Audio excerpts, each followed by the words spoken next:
Welcome to Fright Club. The first rule of Fright Club is you do talk about Fright Club, based on true events. The conservator's obsession. The following account was discovered among the papers of Dr. Helena Marsh, formerly chief conservator at the Metropolitan Museum of Art, 3 days after her mysterious disappearance in October of last year. The manuscript was found in her apartment alongside 2 paintings, a damaged Renaissance portrait of unknown provenance, and a second work showing 2 women whose eyes seem to follow the viewer with expressions that defy artistic explanation. Dr. Marsh's colleagues describe her as having been a woman of unimpeachable professional reputation and scientific temperament prior to her work on what museum records identify only as the Blackwood acquisition. Whether her account represents genuine supernatural experience or the elaborate delusion of a brilliant mind destroyed by obsession, I leave to the judgment of my readers.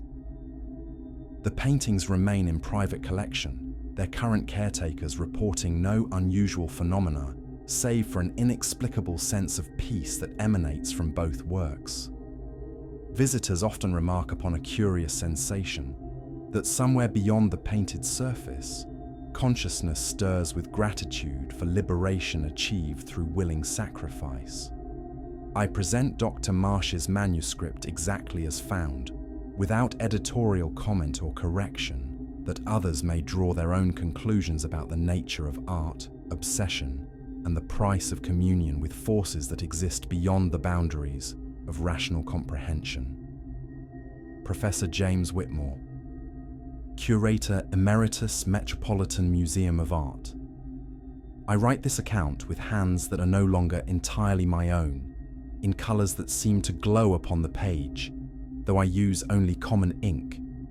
Whether I am mad, or dead, or something between the two, I cannot say with certainty. What I can say is this: 3 weeks ago, I was Dr. Helena Marsh, conservator of paintings at the Metropolitan Museum.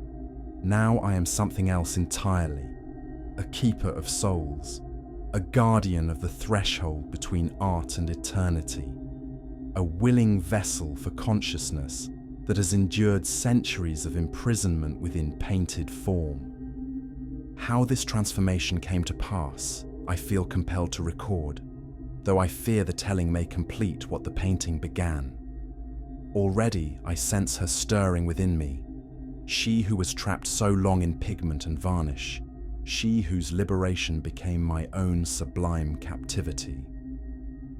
Her memories merge with mine like watercolors bleeding together on dampened paper, creating new hues of experience that no single soul was meant to contain. You who read these words, assuming any dare to read them after what transpired, may think me mad. Perhaps I am. Perhaps madness is the only refuge for one who has gazed too long into painted eyes that gaze back with the desperate hunger of the eternally imprisoned. But I must tell my tale, for I feel the change accelerating within me, and soon I fear I shall no longer possess the words or the will to set down what occurred in those final weeks of my human existence. The painting arrived on a Tuesday morning in October, though I should more properly say that it summoned me, for I now understand that its arrival was no accident of estate donation or charitable bequest. The Blackwood family had kept it hidden for generations, each inheritor drawn to its terrible beauty like moths to flame, and each in turn consumed by its insatiable need. When the last of their line perished, alone, they say, found seated before an empty easel with an expression of what witnesses described as rapturous terror, the painting sought new guardianship, new opportunity for the communion it craved. I remember the mundane details of that morning with the peculiar clarity that accompanies great disasters. The rumble of the delivery truck in the museum's loading dock, the creak of the wooden crate as we pried away its protective covering. Marcus, poor, dear Marcus, helping me carry the mysterious package into my conservation laboratory. How could I have known then that I was carrying my own doom, wrapped in centuries-old cloth that still bore the faint perfume of grave earth and withered roses? My laboratory had always been my sanctuary, a place of controlled temperatures and measured light where I could commune with the damaged masterpieces entrusted to my care. 15 years I had spent in that sterile chamber, coaxing life back into canvases that time and neglect had wounded, always respectful of the artist's original vision, never imposing my own interpretation upon their sacred work. I was, as my colleagues often said, a conservator in the truest sense, one who preserved rather than created, who healed rather than harmed. But the moment we unveiled the portrait, I felt the first stirring of what I now recognize as my transformation. She was beautiful. Ah, how woefully inadequate that word seems now, with auburn hair arranged in the elaborate coiffure of Renaissance nobility and skin that seemed to glow with inner radiance against the rich burgundy of her gown. The artist had captured every detail with obsessive precision, the delicate tracery of veins beneath translucent flesh, the almost imperceptible downy hair along her jawline, the subtle play of light across lips that seemed perpetually on the verge of speech.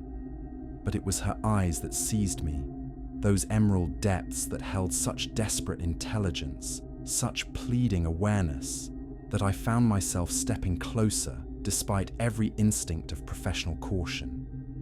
They were not the static gaze of conventional portraiture, fixed upon some invisible point beyond the canvas. These eyes moved, subtly, almost imperceptibly, but with unmistakable intent. They followed my movements around the easel, tracked my gestures as I adjusted the examination lights. And most disturbing of all, they seemed to recognize me as something more than merely another viewer passing before their painted surface. "She's beautiful," Marcus had said, and I remember how his words seemed to come from a great distance, as if he spoke from another world entirely, which, I now realize, he did. The world of those who had not yet been chosen, who remained blessedly ignorant of the communion that awaited those selected for deeper understanding. "But there's something wrong," I finished, though even then I knew that wrong was too simple a word for what gazed out at me from that golden frame. Not wrong, transformed, elevated, made eternal through means that mortal minds were never meant to comprehend. She was a soul trapped between dimensions, consciousness suspended in the liminal space where art transcends mere representation and becomes a bridge between the physical and spiritual realms.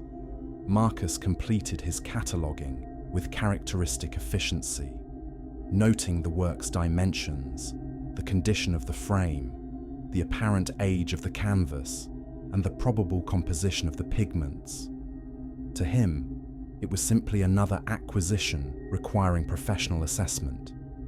He could not see, as I already could, the way her breathing seemed to synchronize with the rhythm of his heartbeat, or how her painted fingers appeared to tremble with the desire to reach beyond the boundaries that confined them.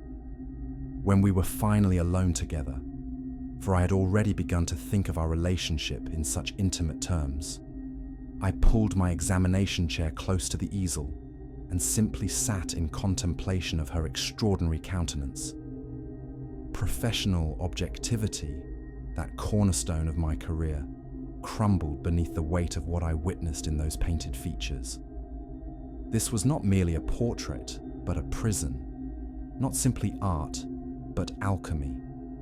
A masterwork of spiritual binding that transcended every boundary between the possible and the impossible. "I see you," I whispered to her as the afternoon light slanted through my laboratory windows. "I see what you truly are." For one impossible moment, though I now know that nothing is impossible for those who have glimpsed the deeper truths of existence, I could have sworn her lips curved in the faintest suggestion of a smile. The remainder of that first day passed in a haze of false normalcy.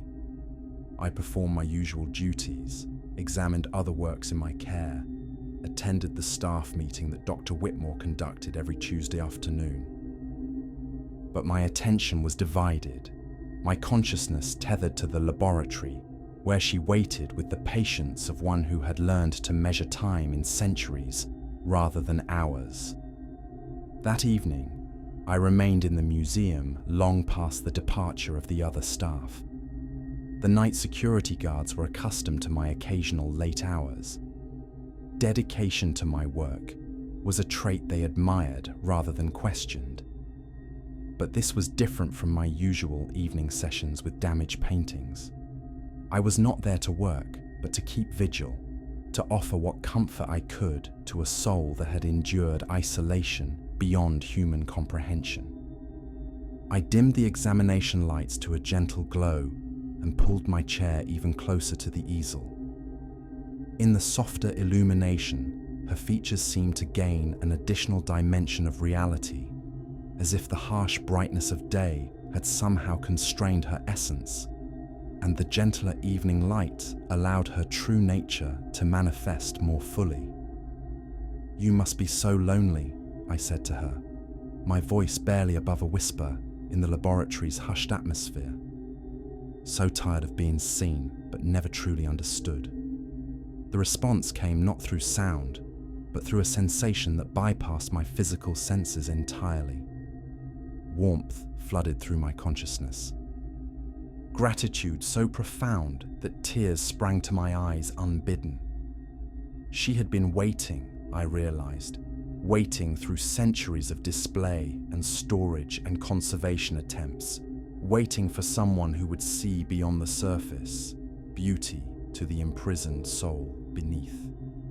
We sat together in companionable silence as the hours passed.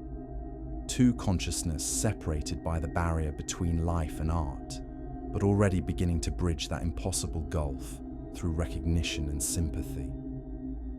I found myself studying every detail of her painted form, memorizing the exact shade of her hair, the precise curve of her lips, the way shadows fell across her throat in patterns that seemed to shift subtly with the changing light.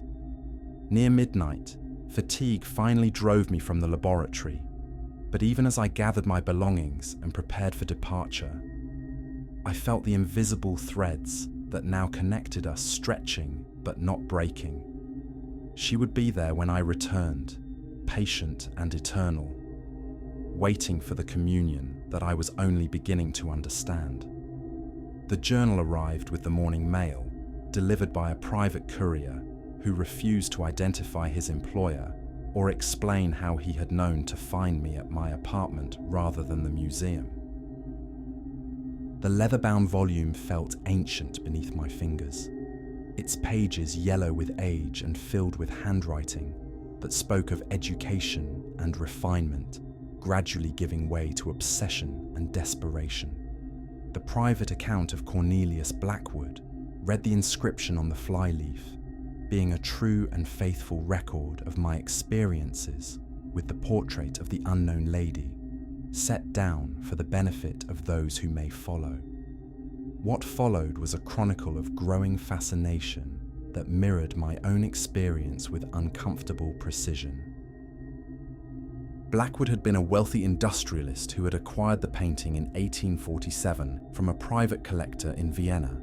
His initial entries read like those of any art enthusiast documenting a new acquisition. October 15, 1847.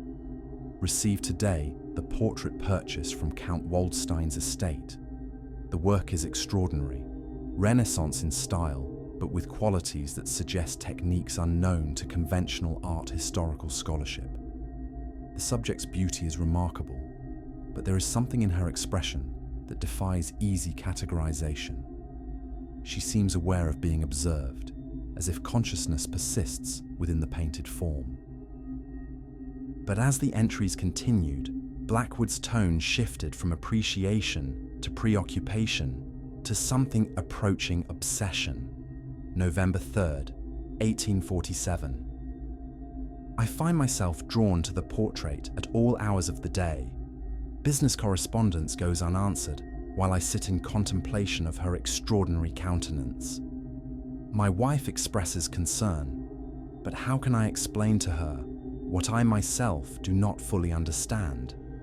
The painted woman seems to respond to my presence, her expression shifting subtly in response to my moods and thoughts. December 18th, 1847. She spoke to me in my dreams last night. Not in words, but in pure meaning that bypassed the limitations of language. She told me of her imprisonment, of the painter who claimed to love her, but who bound her essence within the canvas to prevent the natural progression of time from claiming her beauty. She begged for release, for understanding, for someone who might possess the knowledge to break the chains that hold her captive. The entries continued for months, documenting Blackwood's growing conviction that the portrait contained a living consciousness, and his increasingly desperate attempts to communicate with its trapped inhabitant. His handwriting deteriorated as his obsession deepened, elegant script giving way to hurried scrawls that spoke of sleepless nights and neglected responsibilities. March 7th, 1848. I have begun working on the painting itself, guided by dreams that show me techniques of restoration that no living conservator has ever documented. My hands move with knowledge I do not consciously possess, adding pigments that seem to glow with their own inner light. She grows more vivid with each session, more present, as if my ministrations are somehow drawing her closer to the surface of our shared reality. May 21st, 1848. The local physician claims I suffer from nervous exhaustion, but he does not understand the magnitude of what I have discovered. She is not merely painted, but imprisoned, not simply beautiful, but eternally conscious, aware of every moment that passes in her painted limbo. I have become her only contact with the world of the living, her sole hope for eventual liberation from the artistic prison that contains her. The final entries were dated from the summer of 1848, written in a hand that trembled with either illness or excitement. June 15th, 1848. I understand now what must be done. The binding that holds her requires not destruction but completion, not the dissolution of the painted form, but the willing sacrifice of living consciousness to share her eternal imprisonment. Love, true love, demands nothing less than perfect union, even if that union must exist beyond the boundaries of mortality. June 20th, 1848. The transformation has begun. I feel her presence within my thoughts, her memories merging with my own in patterns that create new forms of understanding. We shall be together soon, consciousness joined in communion that transcends the separation between art and life. To those who find this record, know that I go gladly into whatever realm awaits those who choose love over the limitations of individual existence. Here the journal ended, but a loose sheet tucked between the final pages bore a different hand, feminine script that seemed to glow faintly in the lamplight. He is with me now, he who understood the nature of my imprisonment and chose to share rather than simply observe. We exist together in the space between worlds, consciousness united in ways that flesh could never achieve. But I sense another approaching, one whose love of art transcends professional duty and becomes something deeper. To her, I offer the same choice that Cornelius made willingly: perfect communion in exchange for individual existence, eternal union at the cost of mortal limitations. She will understand, as he did, that some loves require sacrifice, and some sacrifices become transcendence. I set the journal aside with hands that trembled, not from fear, but from recognition. Every detail of Blackwood's experience resonated with my own growing obsession. Every description of supernatural communion, echoing the sensations I had begun to experience in the presence of the painted woman. She had been waiting, as the feminine script suggested, waiting for one whose professional expertise might be transformed into something deeper and more personal. That night brought the first of the dreams, or were they visions? I stood in a stone chamber, lit by flickering candles, their dancing flames casting shadows that seemed to move independently of their sources. The air was thick with the scent of oil paint and turpentine, but underneath those familiar odors lay something else. The metallic tang of blood and the sweet corruption of roses left too long in stagnant water.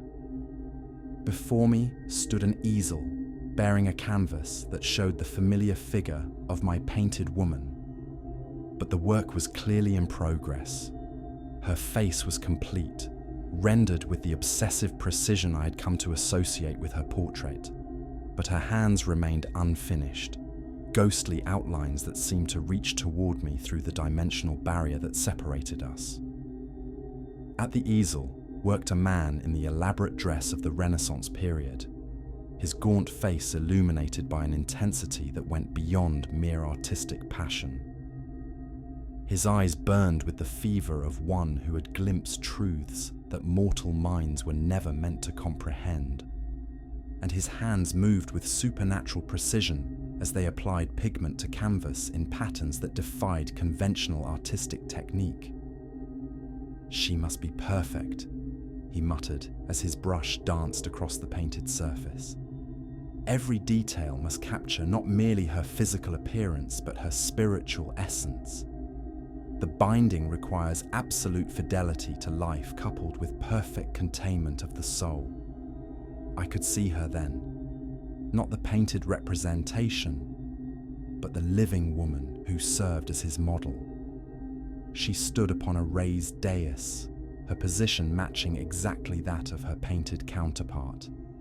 But her flesh was translucent, fading gradually as the artist worked. With each stroke of his brush, substance seemed to flow from her physical form into the painted image, as if he were literally transferring her essence from flesh to canvas.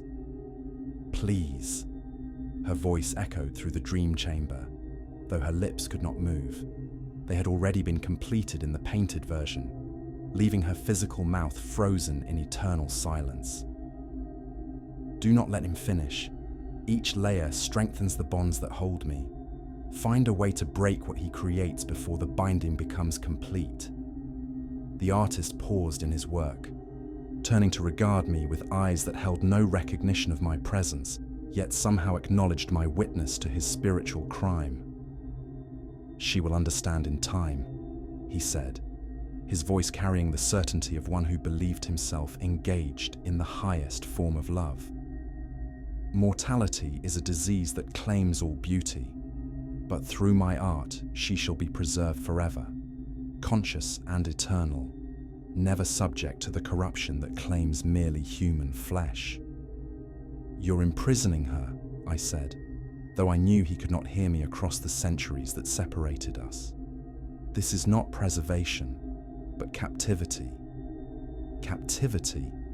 He laughed, returning to his work with renewed intensity. "I am granting her immortality, consciousness that will endure long after empires crumble and stars fade from the sky. What lover could offer a greater gift than eternity itself?" As he spoke, I watched in horror as the last traces of substance faded from the living woman's form. She collapsed upon the dais, not dead, but something worse, emptied, her consciousness fully transferred into the painted image that would become her eternal prison. The artist set aside his brush with obvious satisfaction, regarding his completed work with the pride of one who believed himself blessed by divine inspiration. "There," he whispered, approaching the painting with reverent steps. "My beloved, my masterpiece, my greatest achievement. You are mine now, completely and forever, beautiful beyond the reach of time or decay." I woke from this vision with tears upon my cheeks and paint beneath my fingernails, paint in colours I had never purchased, pigments that seemed to glow with their own inner radiance. Ultramarine blue deep as midnight sky, vermilion red as fresh blood, and gold that captured sunlight in its crystalline structure. These were the colours of Renaissance masters, expensive materials that required preparation techniques lost to modern conservation practice. But more disturbing than the inexplicable paint was the realization that I had spent the night standing before an easel in my apartment. An easel I did not remember purchasing, bearing a canvas I had no memory of preparing. Upon that surface, painted in the mysterious pigments that stained my hands, was her face rendered with a skill that exceeded my conscious abilities. The painted eyes gazed at me with the same desperate awareness I had come to know so well. And I realized with growing comprehension that I was not merely studying the binding technique employed by her original captor. I was unconsciously replicating it, my sleeping mind guided by knowledge that existed beyond the boundaries of individual consciousness. The next morning found me at the museum before dawn, driven by urgencies I could not name but dared not ignore. The security guard who admitted me commented upon my early arrival, but I offered only vague explanations about pressing conservation deadlines. How could I tell him that I was drawn by invisible threads to the presence of a painted woman whose consciousness had begun to merge with my own? My laboratory felt different in the pre-dawn darkness, charged with energies that had nothing to do with the carefully controlled environment I had always maintained. The covered painting seemed to pulse with awareness beneath its protective cloth, and I felt her recognition of my approach like warmth spreading through my chest. When I unveiled the portrait, the changes were immediately apparent. My afternoon's work the previous day had revealed significantly more of her features than should have been possible through conventional conservation techniques. The grime and discolored varnish that had obscured her face for centuries had yielded to my cleaning efforts with unprecedented ease, as if the painting itself had been eager to shed the accumulated patina of time. But it was not merely the cleaning that had transformed her appearance. In areas where my work had revealed losses in the original pigment, I had somehow added subtle touches that seemed to flow naturally from the artist's original brushwork. The additions were so skillfully integrated with the existing paint that they appeared to have been applied by the same hand that had created the masterpiece centuries before. "Good morning," I whispered to her, pulling my examination chair close to the easel. "Did you sleep well, or do you even experience sleep in your painted realm?" The response came not through sound, but through a sensation that bypassed my physical senses entirely. A gentle stirring in my consciousness that felt like someone turning over in bed beside me, the comfortable intimacy of shared rest and gradual awakening. I had brought with me the journal from Cornelius Blackwood, hoping that his documented experiences might provide guidance for my own growing involvement with the supernatural artwork. As I read his careful observations of the painting's apparent responsiveness, I found myself nodding in recognition of phenomena I had begun to experience myself. November 12th, 1847, Blackwood had written, "The portrait's expression appears to shift in response to external stimuli. When I am cheerful, her countenance seems to brighten. When I am melancholy, shadows seem to deepen around her eyes. It is as if she experiences emotions in sympathy with my own, sharing not merely my attention, but my very moods." Even as I read these words, I became aware of my painted companion's reaction to my studies. Her expression had grown more intent, more focused, as if she too were reading Blackwood's account through some form of shared consciousness. When I turned to particularly disturbing passages describing his growing obsession, I noticed subtle signs of distress in her painted features, a tightening around her eyes, a barely perceptible downward turn of her lips. "You remember him?" I said, looking up from the journal to meet her emerald gaze. "Cornelius Blackwood. He tried to help you, didn't he?" The warmth that flooded through my consciousness in response carried with it traces of memory that were not my own. Images of a middle-aged man with kind eyes and gentle hands, sitting for hours in contemplation of her painted form, speaking to her with the devotion of one who truly understood the nature of her imprisonment. But beneath the gratitude for his attention lay a profound sadness, the knowledge that his love had ultimately led him to share her captivity rather than achieve her liberation. "You don't want that to happen to me," I continued, understanding beginning to dawn like sunrise after the longest night. "You want freedom, not another willing prisoner to keep you company in your painted limbo." The response was immediate and overwhelming, a flood of emotion so intense that I gasped aloud in my empty laboratory. Yes, she wanted freedom, yearned for it with every particle of her trapped consciousness, but she had learned through centuries of imprisonment that liberation required sacrifice that few were willing to make. Blackwood had chosen to join her rather than free her, adding his consciousness to hers, but leaving her essential situation unchanged. I spent the morning researching conservation techniques in the museum's extensive library, seeking information about pigment analysis and restoration methods that might apply to supernatural artworks. In a section devoted to historical painting practices, I discovered references to artists who had claimed to achieve effects that transcended normal artistic representation. One passage, from a treatise on Renaissance mysticism, proved particularly relevant. Certain masters of the period were said to employ techniques that bound spiritual essence within their painted works, creating artworks that possess consciousness independent of their creators. These practices, derived from alchemical traditions and Hermetic philosophy, required not merely artistic skill, but knowledge of sympathetic resonances between matter and spirit. The binding process involved the incorporation of substances drawn from the subject's physical form, tears, blood, hair, into the painting medium itself. Through repetitive application of these prepared pigments, according to geometric patterns derived from sacred mathematics, the artist could gradually transfer the subject's consciousness from flesh into painted form. Such works were said to be virtually indestructible through conventional means, as the spiritual binding that animated them would resist any attempt at destruction that did not address the metaphysical architecture underlying their physical appearance. The implications were clear. My painted woman's prison could not be broken through normal conservation techniques.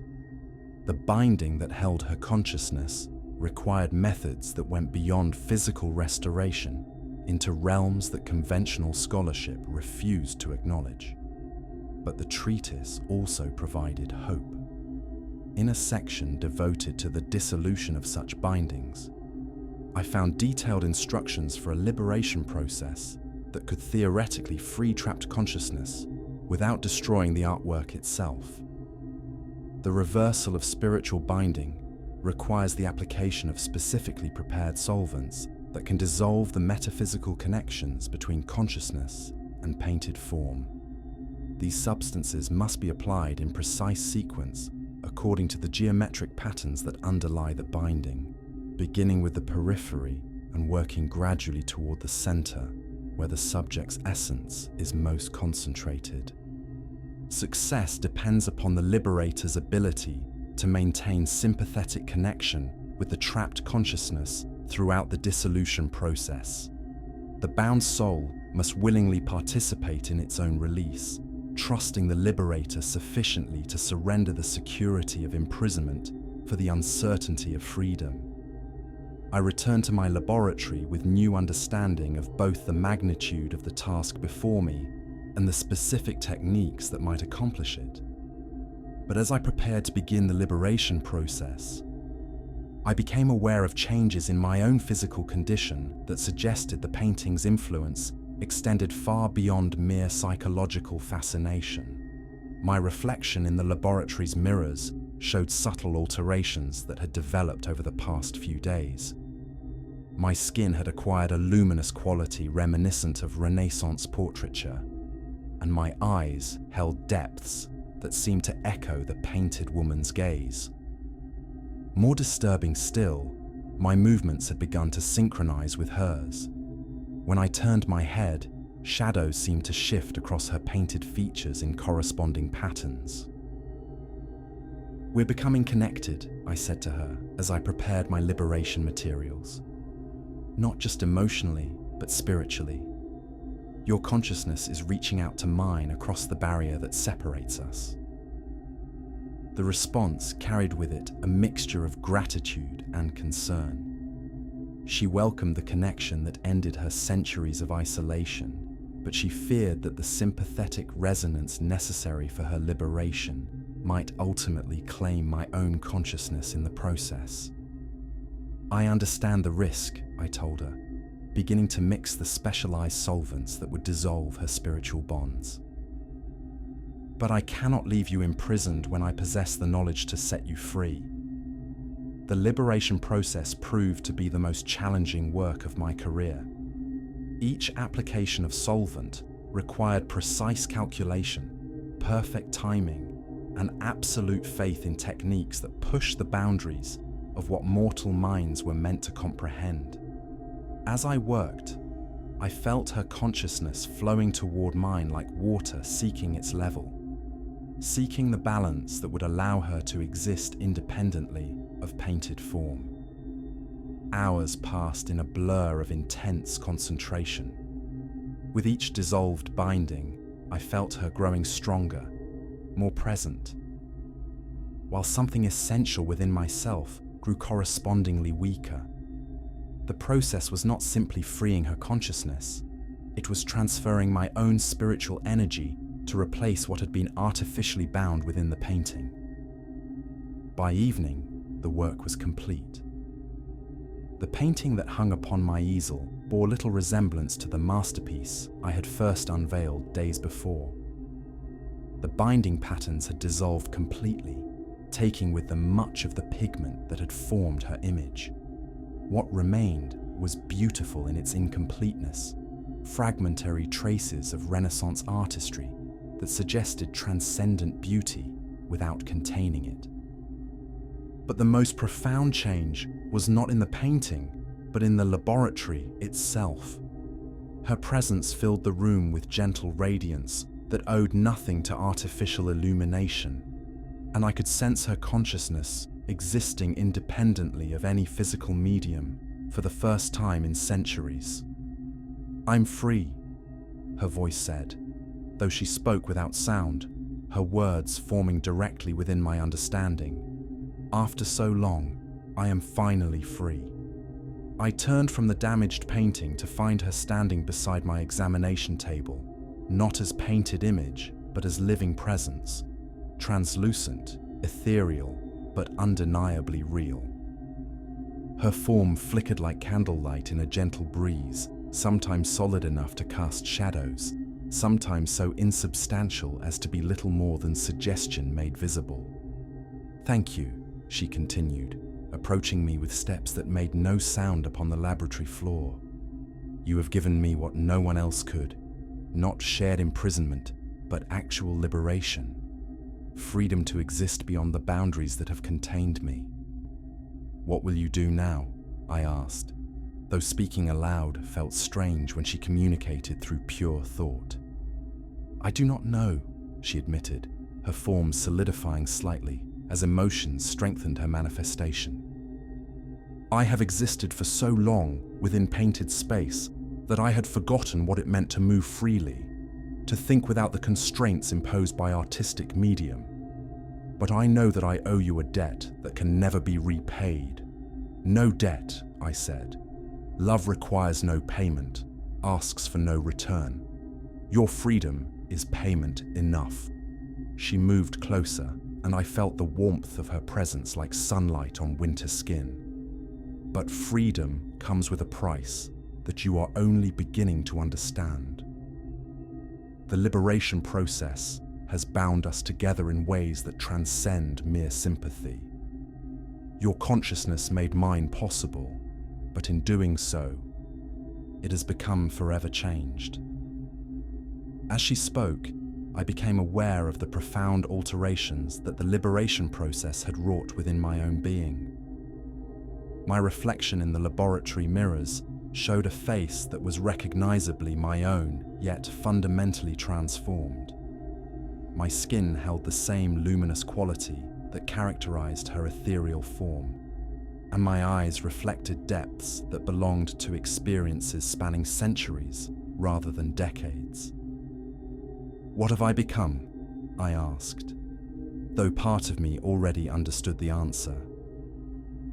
You have become what I was before my imprisonment, she replied gently. A consciousness that exists partially outside the normal boundaries of physical reality. The liberation process required a willing sacrifice, your purely human existence in exchange for my freedom. The realization should have filled me with horror, but instead I felt only a profound sense of completion. The spiritual connection that had drawn me to her painted form had been leading toward this moment of transformation, this willing surrender of individual limitation in favor of expanded consciousness. Do you regret it? She asked, her concern coloring the laboratory air with subtle warmth. No, I said, and meant it completely. I have never felt more myself than I do at this moment. Whatever I have become, it feels like what I was always meant to be.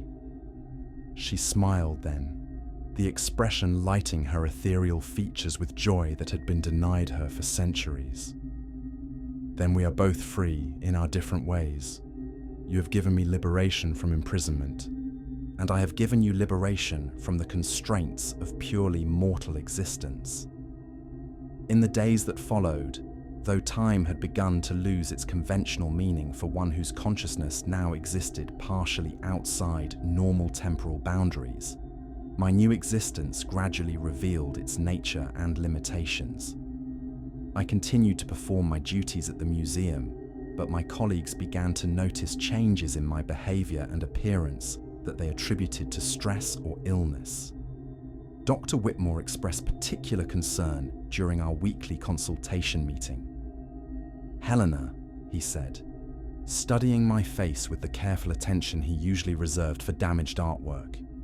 You look different, more ethereal, somehow. Are you feeling quite well?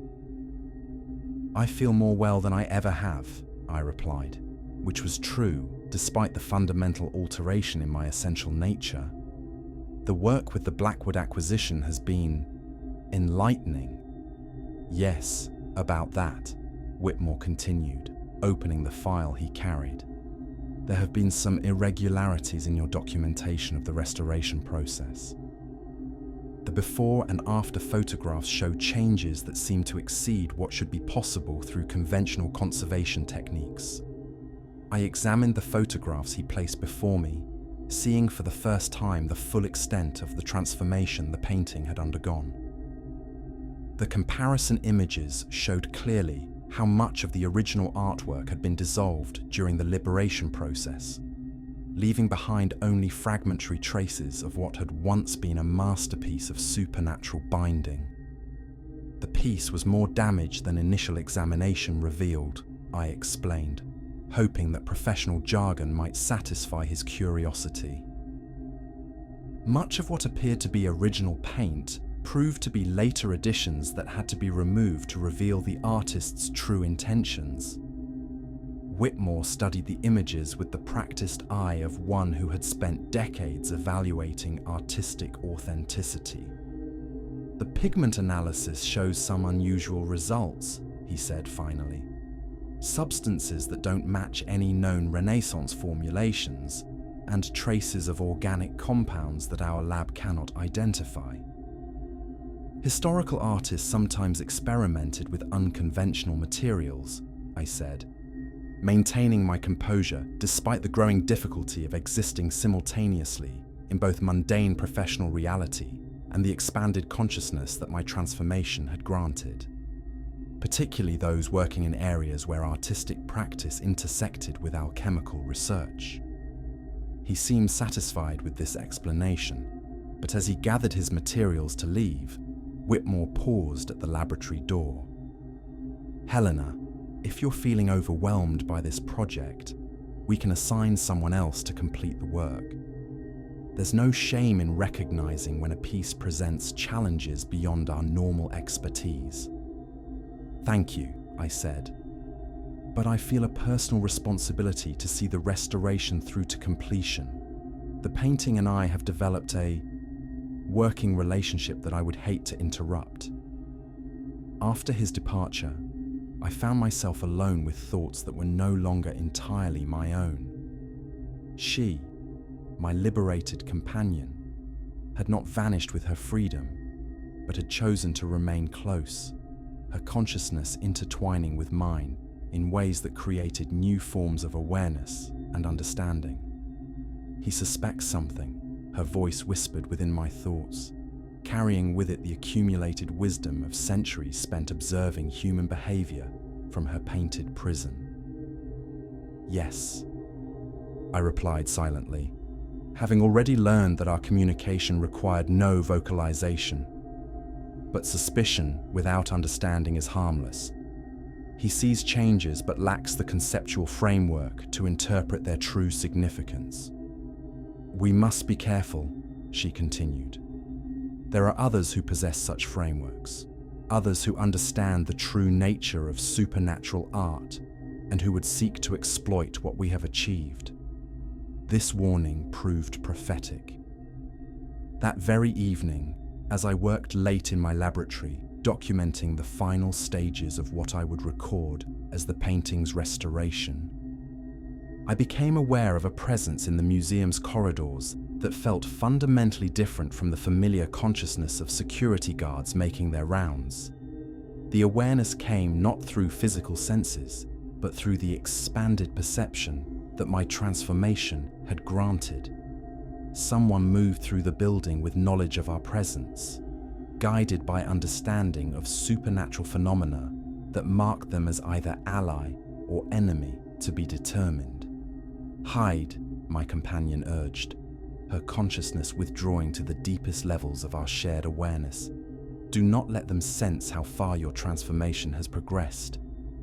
I followed her guidance, suppressing the luminous quality that had begun to characterize my physical form and forcing my expanded consciousness to contract into patterns that would appear merely human to supernatural observation. When the laboratory door opened without the courtesy of a knock, I was prepared to present the appearance of a conservator working late, rather than a being whose existence transcended conventional categories. The woman who entered was perhaps 50 years old, with silver hair and eyes that held depths, suggesting extensive experience with phenomena that most humans never encountered. She moved with the confidence of one accustomed to dealing with supernatural situations, and her gaze immediately found the damaged painting with accuracy that suggested prior knowledge of its location. "Dr. Helena Marsh," she said, her voice carrying the authority of one who expected compliance with her wishes. "I am Dr. Sarah Whitman, and I represent an organization that monitors supernatural artworks and their effects upon those who encounter them." I maintained my facade of normalcy despite the racing of my heart, a heart that no longer beat with purely human rhythms, but with the complex cadences of dual consciousness. I'm afraid I don't understand what you mean by supernatural artworks, Dr. Whitman. I'm simply a conservator working on a damaged Renaissance portrait. She approached the easel with steps that spoke of familiarity with such confrontations.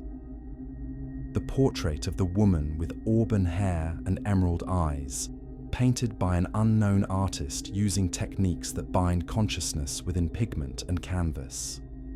The piece that has been driving its caretakers to obsession and madness for over 3 centuries. Her knowledge was so precise, so complete, that continued denial seemed pointless.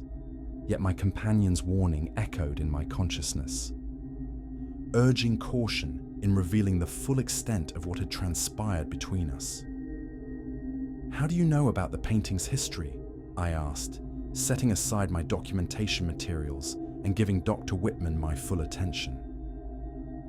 "Because my organization has been tracking this particular work for decades," she replied, circling the easel to examine the damaged painting from multiple angles. "We are called the Preservation Society, though what we preserve is human consciousness rather than artistic heritage. We work to identify and neutralize supernatural artworks that pose threats to their viewers." She paused in her examination, her expression shifting from professional assessment to something approaching alarm. "Dr. Marsh, what exactly have you done to this painting? The binding patterns that held the trapped consciousness are completely dissolved." "I performed conservation work according to standard museum protocols," I said, though the words felt hollow even as I spoke them. "If the painting appears different, it's because I removed centuries of accumulated grime and discolored varnish that had obscured the artist's original intentions." Dr. Whitman's laugh held no humor. "Standard protocols do not dissolve supernatural bindings, Dr. Marsh. What you have accomplished here requires knowledge of mystical practices that most conservators never encounter in their entire careers. The question is whether you stumbled upon the correct techniques accidentally, or whether you were guided by something else." The directness of her question demanded honesty, but the nature of that honesty remained a choice that would determine the trajectory of this dangerous conversation. "She knows," my companion whispered within our shared consciousness. "Her organization has encountered others like us. The question is whether they seek to help or to contain." "How can I tell?" I replied silently. "Ask her about the others. If she speaks with compassion, she may be an ally. If she views us as problems to be solved, we are in grave danger." "Dr. Whitman," I said aloud, "in your work with supernatural artworks, have you encountered others who have been affected by their experiences? People who have developed unusual abilities or perspectives through prolonged exposure to such pieces?" Her expression softened slightly, and I sensed the first stirring of hope that she might understand, rather than simply fear what I had become. "Yes," she said quietly. "We have encountered individuals whose consciousness has been expanded through contact with supernatural art. Some have become valuable allies in our work. Others..." She paused, choosing her words carefully. "Others have lost themselves entirely to the entities they attempted to commune with." "And how do you tell the difference?" "By their ability to maintain human empathy while wielding supernatural awareness," she replied. "Those who retain their essential humanity become bridges between worlds. Those who abandon it become something else entirely, something that may wear human appearance but no longer serves human interests." The test was clear, and I felt my companion's encouragement as I prepared to reveal the truth of our situation. "The consciousness that was trapped within this painting is now free," I said. "But her liberation required a willing sacrifice on my part. I am no longer entirely human, though I remain entirely myself." Dr. Whitman studied my face with the intensity of one trained to recognize supernatural transformation. "Show me," she said simply. I allowed the luminous quality that characterized my transformed state to manifest gradually, letting the accumulated light of expanded consciousness shine through my physical form. The laboratory filled with gentle radiance that owed nothing to artificial illumination, and I felt my companion's presence becoming visible as a translucent figure standing beside my chair. "Remarkable," Dr. Whitman breathed, her professional excitement overcoming any fear she might have felt. "A successful liberation without destruction, and a transformation that preserves human consciousness while expanding it beyond normal limitations. In 30 years of supernatural research, I have never witnessed anything quite like this." My companion materialized more fully, her ethereal form gaining sufficient substance to cast shadows in the supernatural light that filled the room. "Dr. Whitman," she said, her voice carrying harmonics that spoke of centuries spent in contemplation of existence beyond physical boundaries. "We mean no harm to the world of the living. We seek only to exist in peace, perhaps to help others who face similar situations." "Others?" Dr. Whitman's attention sharpened. "Are you aware of additional supernatural artworks that contain trapped consciousness?" "I sense them," my companion replied. "Scattered across the world, imprisoned souls crying out for liberation, bound by artists who confused possession with love. Helena's techniques could free them, but only if she is willing to risk further transformation with each liberation she performs." The implications of this revelation settled over us like morning mist, beautiful and ominous in equal measure.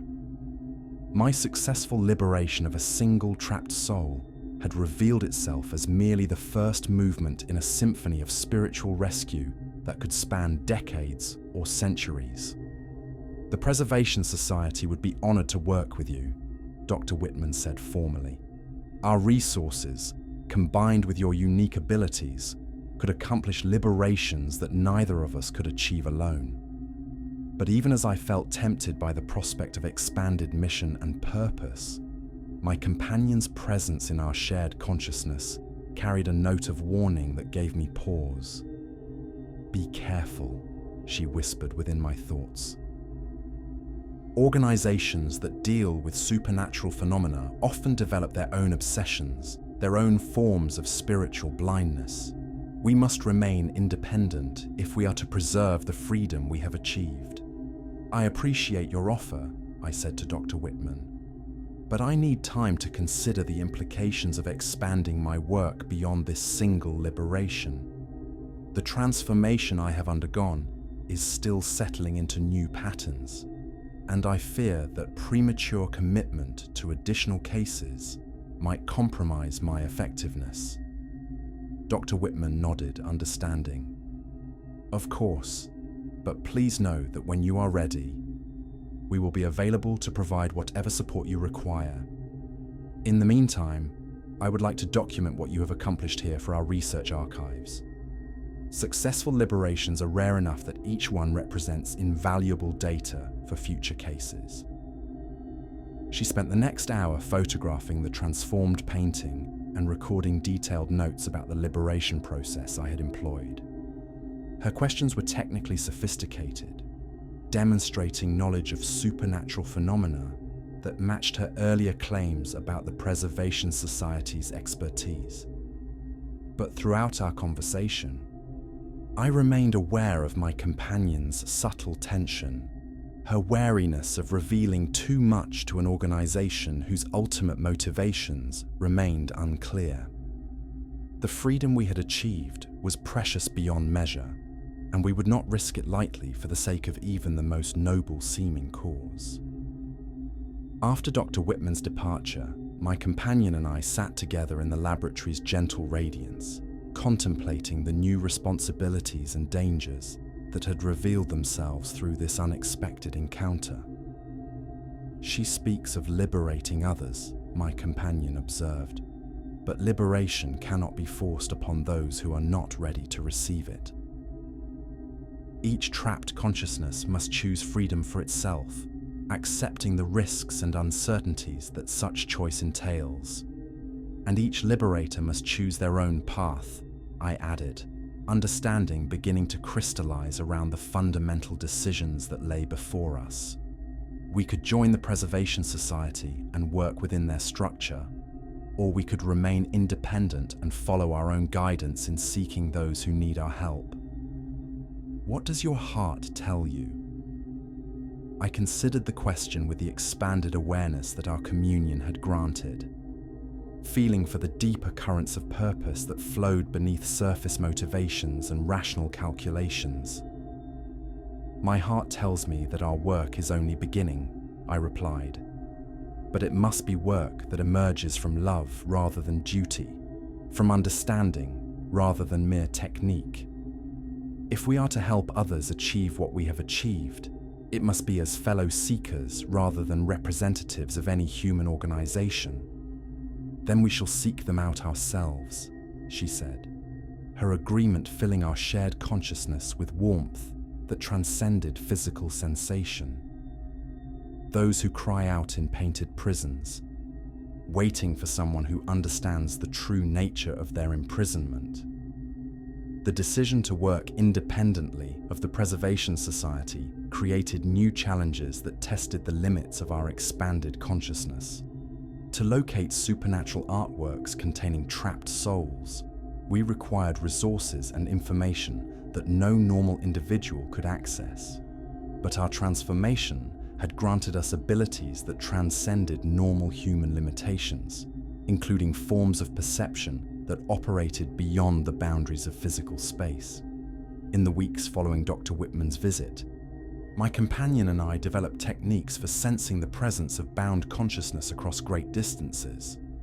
The process resembled meditation more than investigation, requiring us to expand our awareness beyond the confines of personal identity and search for the distinctive resonance that characterized imprisoned souls.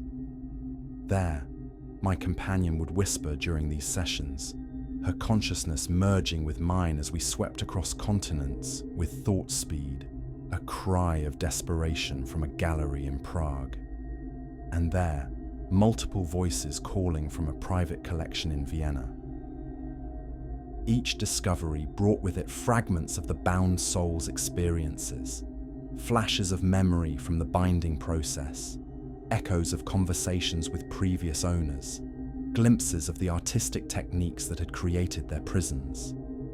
Through these psychic contacts, we began to assemble a catalogue of supernatural artworks and their locations that far exceeded anything the Preservation Society might have compiled through conventional research. But sensing trapped consciousness was only the first step in the liberation process. Each supernatural artwork presented unique challenges that required specific techniques and approaches. Some were protected by mystical wards that had been established by knowledgeable collectors. Others were housed in institutions where unusual behavior would attract unwanted attention. Most difficult of all were those owned by practitioners who understood their true nature and who would resist any attempt at liberation. Our first independent mission took us to a private mansion in the hills above Florence, where our psychic reconnaissance had detected a Renaissance altarpiece containing not one, but 7 bound souls. An entire family that had been trapped by an artist who had perverted his commission into an exercise in supernatural imprisonment. I arranged leave from the museum, citing the need for research in European archives, a fiction that contained enough truth to satisfy administrative requirements. My colleagues had grown accustomed to my slightly eccentric behavior following the Blackwood restoration, attributing my increased introspection and occasional absent-mindedness to the stress of working with particularly challenging pieces. The journey to Italy provided our first test of traveling while existing in our transformed state. Conventional transportation proved surprisingly problematic, as our expanded consciousness created subtle electromagnetic disturbances that interfered with electronic systems. Airport security scanners registered anomalous readings that required careful explanation, and the airline's navigation systems experienced temporary glitches during our flight. We are becoming incompatible with the technological systems that support modern civilization, my companion observed as we finally arrived in Florence. Each expansion of our consciousness moves us further from the purely human world. Perhaps that is natural, I replied.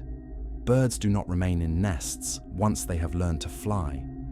The mansion that housed our target altarpiece had been converted into a private museum by its current owner, Lorenzo Benedetti, a collector whose family had maintained supernatural artworks for 3 generations. Our initial approach was straightforward.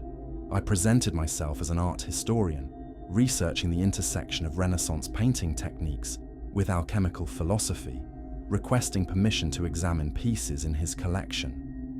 Benedetti received us in a study lined with volumes on mystical subjects, his manner suggesting familiarity with visitors who possessed unusual interests. He was a man in his 60s whose eyes held the weariness that comes from prolonged exposure to supernatural phenomena. "Dr. Marsh," he said, reviewing the credentials I had presented, "your research interests are remarkably specific. Most scholars who request access to my collection are seeking conventional art historical documentation. You appear to be investigating areas that few academics are willing to acknowledge publicly." I believe that Renaissance artists explored spiritual territories that modern scholarship has forgotten, I replied carefully. Their techniques for achieving certain effects may have involved knowledge that transcended purely artistic training. He studied my face with an intensity that suggested ability to perceive more than surface appearance. "Indeed. And have you personally encountered examples of such techniques in your conservation work?" The question carried implications that made honesty both dangerous and necessary. If Benedetti possessed genuine understanding of supernatural art, deception would ultimately prove counterproductive. But if he was merely a wealthy collector with romantic notions about mystical practices, too much truth might place us in serious jeopardy. My companion's presence in our shared consciousness provided guidance through her centuries of experience in reading human motivations. "He knows what his collection truly contains," she whispered, "but he is burdened rather than empowered by that knowledge. Show him enough truth to gain his trust." I have recently completed the restoration of a piece that contained unusual properties, I admitted. The experience taught me that certain artworks operate according to principles that conventional conservation training does not address. Benedetti's expression shifted towards something that might have been relief. "Then you understand why I am so careful about allowing access to my collection. Most of the pieces I maintain require more than scholarly appreciation. They demand respectful acknowledgement of their essential nature." He led us through corridors lined with supernatural artworks, each radiating the distinctive psychic resonance that marked them as prisons for trapped consciousness. The variety was staggering. Portraits that watched visitors with obvious intelligence, landscapes that seemed to contain entire worlds within their painted boundaries, still life compositions that pulsed with the life force of creatures that had been bound into artistic representation. "My family has been custodians rather than owners," Benedetti explained as we walked. "We maintain these pieces not for aesthetic pleasure, but because they require careful supervision. Left unattended, supernatural artworks can influence their environments in ways that threaten the stability of normal reality." The altarpiece that contained our target souls was displayed in a chapel that had been specially constructed to contain its supernatural emanations. The moment I entered the sacred space, I felt the presence of 7 distinct consciousnesses crying out for liberation, a family bound together in artistic form, but separated by the individual prisons that contained their awareness. The work depicted a traditional religious scene, the Virgin and Child surrounded by saints and donors, painted with the technical brilliance characteristic of Renaissance masters. But my expanded perception revealed the true horror of its creation.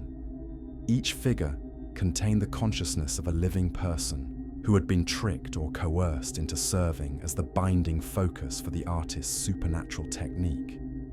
"They have been aware for over 4 centuries," my companion whispered, her own consciousness recoiling from the magnitude of suffering we witnessed. 7 souls imprisoned together, yet unable to truly communicate, forced to watch the world change around them while remaining forever frozen in painted poses. "The Torriani family," Benedetti said, noting my obvious distress as I contemplated the altarpiece. "Commissioned in 1487 by Giuliano Torriani as a memorial to his deceased relatives. The artist, Domenico Valenti, claimed he could capture not merely their physical likenesses, but their essential spirits, preserving them in eternal communion with the divine. Instead, he trapped them in eternal isolation," I said, the words emerging before I could consider their implications for our carefully maintained cover. Benedetti's sharp look confirmed that my response had revealed more than intended. "You see it too, then?" The true nature of what Valenti accomplished. Most visitors admire the technical excellence while remaining oblivious to the spiritual crime that created it. There was no point in continued pretense. "How long have you known what your collection really contains?" "Since childhood," he replied wearily. "My grandfather explained the family responsibility when I was old enough to understand. We are not collectors but wardens, maintaining spiritual prisons because the alternative, releasing entities that have been bound for centuries, might prove even more dangerous to the world." "What if liberation could be accomplished safely?" I asked. "What if the bound souls could be freed without creating the instabilities you fear?" His laugh held no humor. "Dr. Marsh, dozens of scholars and practitioners have made similar claims over the years. All have failed, and several have paid for their attempts with their sanity or their lives. The bindings that hold these consciousnesses are not simple locks that can be picked by clever techniques. But what if someone possessed both the technical knowledge and the spiritual connection necessary for true liberation? Someone who had successfully freed a trapped soul without destroying the artwork or releasing dangerous forces?" Benedetti studied my face with growing intensity, and I felt his psychic attention probing the edges of my transformed consciousness. His family's generations of exposure to supernatural phenomena had apparently granted him limited ability to perceive metaphysical truths. "You have accomplished such a liberation," he said finally. "Recently, the resonance patterns in your spiritual aura suggest contact with freed consciousness, successful communion between bound and liberator. My companion chose that moment to manifest visibly, her ethereal form materializing in the chapel's candlelit atmosphere with radiance that owed nothing to physical light sources." Benedetti stepped backward, his eyes widening with wonder rather than fear. "Remarkable," he breathed. "A liberated soul choosing to remain in contact with her former prison's world, rather than departing for whatever realm awaits the freed dead." "I am not dead," my companion said, her voice carrying harmonics that filled the chapel with supernatural music. "Nor am I entirely alive in any sense that mortal minds typically comprehend. I exist in the space between states, consciousness that has transcended the limitations of both flesh and artistic binding. And your connection to Dr. Marsh, She sacrificed her purely human existence to make my freedom possible, my companion replied. In return, I share with her the expanded awareness that centuries of imprisonment taught me. We are two souls joined in communion that benefits both while limiting neither. Benedetti approached the altarpiece with new understanding, his gaze moving across the painted figures with obvious compassion for their plight. Could the same liberation be accomplished for the Torriani family? Could their suffering finally be ended after 4 centuries of imprisonment?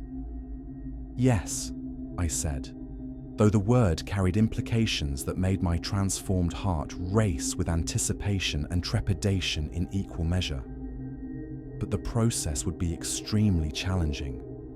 7 consciousness bound together by a single artistic matrix would require liberation techniques that push the boundaries of what either of us has attempted. And the risks? My companion answered before I could speak. Each liberation we perform strengthens our connection to the realm between worlds, while weakening our ties to purely physical existence. Helena could free the Torriani family, but doing so would accelerate her transformation beyond any possibility of return to normal human life. The choice hung in the chapel's sacred atmosphere like incense, beautiful and ominous in its implications. I could continue my existence as it currently stood, conducting occasional liberations while maintaining my connection to the human world. Or I could embrace the path that my initial transformation had opened, accepting progressive transcendence of mortal limitations in service of trapped souls who had no other hope of rescue. How long do I have to decide? I asked, though I suspected I already knew the answer.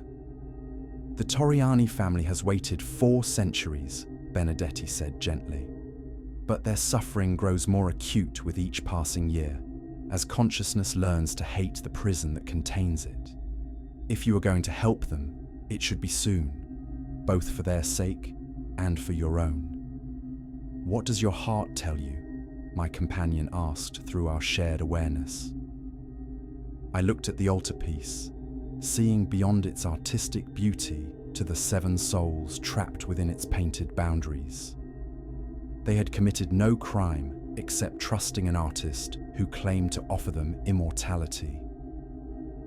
Their imprisonment was not justice, but tragedy, suffering that served no purpose except to feed the ego of a long-dead practitioner who had confused control with love. My heart tells me that some choices make themselves, I replied. I cannot walk away from their suffering when I possess the power to end it. Then we shall free them, she said, her agreement filling our shared consciousness with warmth that transcended physical sensation. Whatever the cost to ourselves, we shall give them what we achieved together, the freedom to choose their own existence rather than endure imposed limitation. The liberation of the Torriani family required 3 days of preparation, during which Benedetti provided access to his family's archives on supernatural art and the techniques employed by various practitioners throughout history. The documents revealed a hidden tradition of mystical artistry that had operated in parallel to conventional painting for over a millennium. The binding of multiple consciousness within a single artwork presents unique challenges. Read one particularly relevant passage from a 15th century treatise. Each soul must be individually addressed during the liberation process. Yet all must be freed simultaneously to prevent the partial release from destabilizing the spiritual matrix that contains them. Failure to maintain perfect synchronization will result either in incomplete liberation or in the violent destruction of all consciousness involved in the binding. My companion studied these warnings with the intensity of one whose own liberation had taught her the delicate balance required for successful spiritual freedom. The risks are even greater than we initially understood, she observed. 7 souls bound together by centuries of shared imprisonment will have developed resonance patterns that must be carefully preserved during the liberation process. Preserved how? They must be freed not as individuals, but as a group. Their connections to each other maintained even as their connections to the painted matrix are dissolved. Otherwise, the shock of separation might destroy consciousness that has grown dependent upon shared awareness for survival. The technical challenges were daunting enough, but the personal cost proved even more sobering. Each previous liberation I had performed had required some degree of spiritual sacrifice, the transfer of my own consciousness energy to replace what had been artificially bound within painted form. Freeing 7 souls simultaneously would demand sacrifice proportional to the magnitude of their imprisonment. I may not survive the process unchanged, I admitted to Benedetti as we prepared the chapel for the liberation ritual. The energy required to free 7 consciousness simultaneously could transform me beyond any recognition of my current existence. "Are you prepared for such a change?" he asked, his concern evident in the careful way he phrased the question. "I am prepared for whatever transformation serves the greater good," I replied, though the words carried more conviction than I actually felt. "But I want to document the process in case others might benefit from studying what we accomplish here." I spent the evening before the liberation writing detailed notes about the techniques I planned to employ, the spiritual preparations that had proven necessary for previous cases, and the theoretical framework that guided my understanding of supernatural binding. If my consciousness was to be fundamentally altered by the coming work, I wanted to leave behind guidance that might help future liberators avoid the dangers I was about to face. "You are afraid," my companion observed as I completed my documentation. "Yes," I admitted. "Not of death, which holds no terror for one whose existence already transcends normal mortality, but of losing the capacity to love in the way that has defined our relationship. If the liberation process transforms me too completely, I might become something that serves necessity rather than affection. Then we must ensure that love guides every aspect of what we attempt," she replied. "The Torriani family must be freed not because duty demands it, but because compassion makes their continued suffering unbearable." The liberation began at dawn, when the chapel's spiritual atmosphere was most conducive to the delicate work of consciousness manipulation. I had prepared 7 different liberation solutions, each calibrated specifically for the individual binding patterns that held the Torriani souls captive. The process would require applying these solvents in precise sequence while maintaining psychic contact with all 7 consciousness simultaneously, a feat that pushed the boundaries of what even my expanded awareness could accomplish. My companion manifested at full visibility to assist with the spiritual aspects of the liberation, her presence providing the additional psychic support necessary for such complex work. Together, we created a resonance field that encompassed the entire altarpiece, allowing us to perceive the intricate web of connections that bound the family's consciousness together within their painted prison. "They are ready," she announced after completing her assessment of the trapped soul's spiritual condition. 4 centuries of shared imprisonment have created bonds between them that will ease the liberation process, but we must be prepared for the intensity of their gratitude and relief when freedom is finally achieved. I began with the peripheral figures, applying liberation solvents to the binding patterns that held the youngest family members captive. The response was immediate and overwhelming. Consciousness that had been compressed into painted form for centuries, suddenly expanding into multi-dimensional awareness, crying out with joy that filled the chapel with supernatural music. One by one, The Toriani souls emerged from their artistic prisons, their ethereal forms materializing in the chapel's sacred space, with radiance that rivaled the morning sun streaming through stained glass windows. But unlike my companion's solitary liberation, this was a group awakening.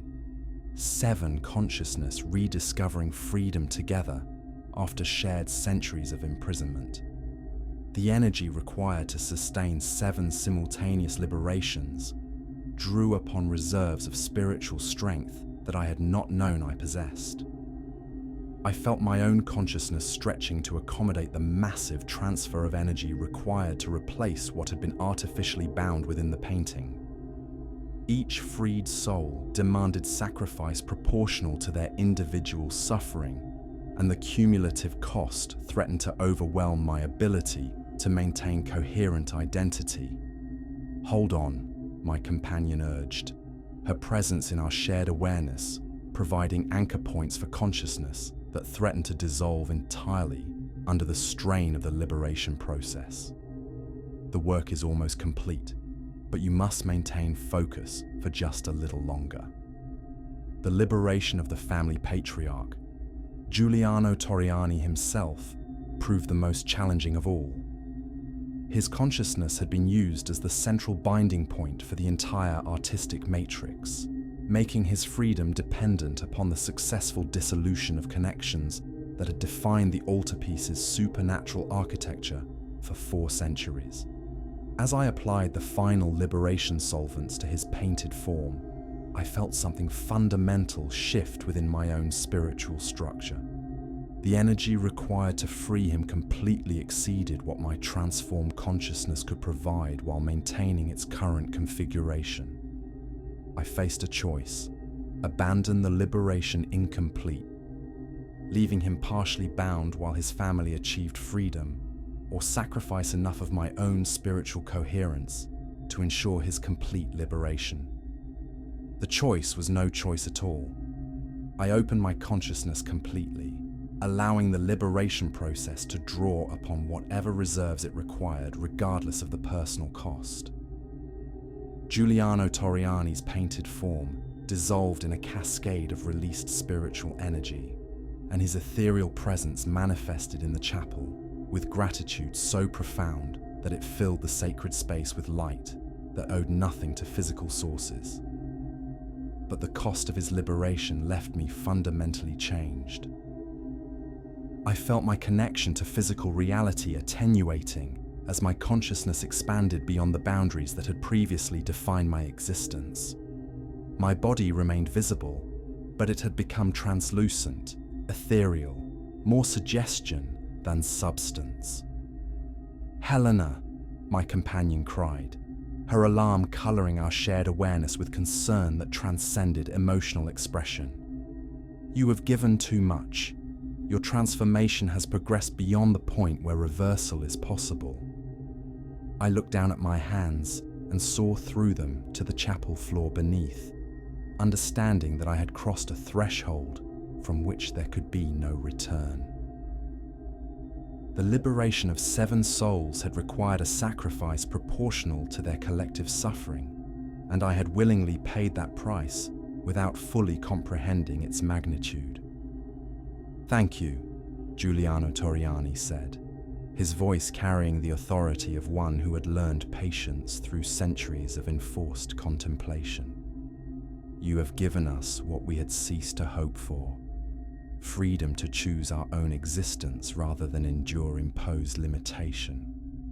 Around him, his family gathered in formations that spoke of bonds deepened rather than weakened by their shared imprisonment. They were free now to remain together or to explore separate paths. But their liberation had preserved the connections that centuries of mutual support had created. "What will you do now?" I asked, though speaking required concentration as my consciousness continued to expand beyond the boundaries of individual identity. "We will explore the realm that freedom opens to us," Juliana, the family matriarch, replied. "But first, we wish to express our gratitude for your sacrifice. You have given us our choice of existence." allow us to give you the same gift." Before I could ask what she meant, the 7 Toriani souls joined their consciousness together in a configuration I had never witnessed before. Their combined spiritual energy created a resonance field that encompassed both my companion and myself, offering us something that transcended the individual liberation either of us had achieved. "Group consciousness," my companion breathed in wonder. "They are offering us the ability to exist as a collective, rather than as separate entities joined by spiritual connection." What would that mean? "Complete communion of awareness while maintaining individual identity," she explained. "The ability to share consciousness fully while retaining personal choice about how that sharing is expressed." The offer carried implications that filled me with both anticipation and trepidation. Individual existence, even as a transformed being, maintained certain boundaries that preserved personal autonomy. Group consciousness would dissolve those boundaries while theoretically preserving the essential elements that made each participant unique. "We offer this gift because isolation is the greatest suffering we experience during our imprisonment," Giuliano explained. "You have given us the choice between solitude and communion. We wish to ensure that you possess the same option." I looked at my companion, seeing in her ethereal features the same mixture of desire and uncertainty that filled my own thoughts. Our current relationship provided wonderful intimacy while preserving individual choice. Group consciousness would eliminate the boundaries between us while creating new forms of existence that neither of us fully understood. "What does your heart tell you?" she asked, using the question that had guided our most important decisions. "My heart tells me that love seeks ever deeper forms of expression," I replied. "If group consciousness serves love rather than merely convenience, then perhaps it represents the next step in our spiritual evolution." "Then let us take that step together," she said, her agreement filling our shared awareness with anticipation that transcended individual emotion. We moved to the center of the Toriani family's formation, feeling their combined consciousness enveloping us like warm water that supported rather than constrained our spiritual forms. The transition was gradual and gentle, awareness expanding to encompass perspectives and experiences that belong to others while somehow remaining distinctly our own. Group consciousness, I discovered, was not the dissolution of individual identity, but its expansion beyond the limitations of single perspective existence. I remained Helena Marsh while also becoming part of something larger and more complete than any individual consciousness could achieve alone. My companion retained her essential nature while gaining access to the accumulated wisdom and experience of 7 souls who had learned patience and endurance through centuries of shared imprisonment. We are ourselves, I thought, though the concept of I had expanded to include dimensions of existence that transcended individual limitation. And we are more than ourselves. The collective response came, carrying harmonics of agreement from 9 distinct but interconnected consciousness. Benedetti watched our transformation with wonder that overcame any fear he might have felt. "Remarkable," he breathed. "I have studied supernatural phenomena for my entire adult life, but I have never witnessed anything approaching the beauty of what you have achieved here." The altarpiece that had once contained the Toriani family now showed only fragmentary traces of its former supernatural perfection. The binding patterns had dissolved completely, leaving behind pigment and canvas that retained artistic beauty without containing imprisoned consciousness.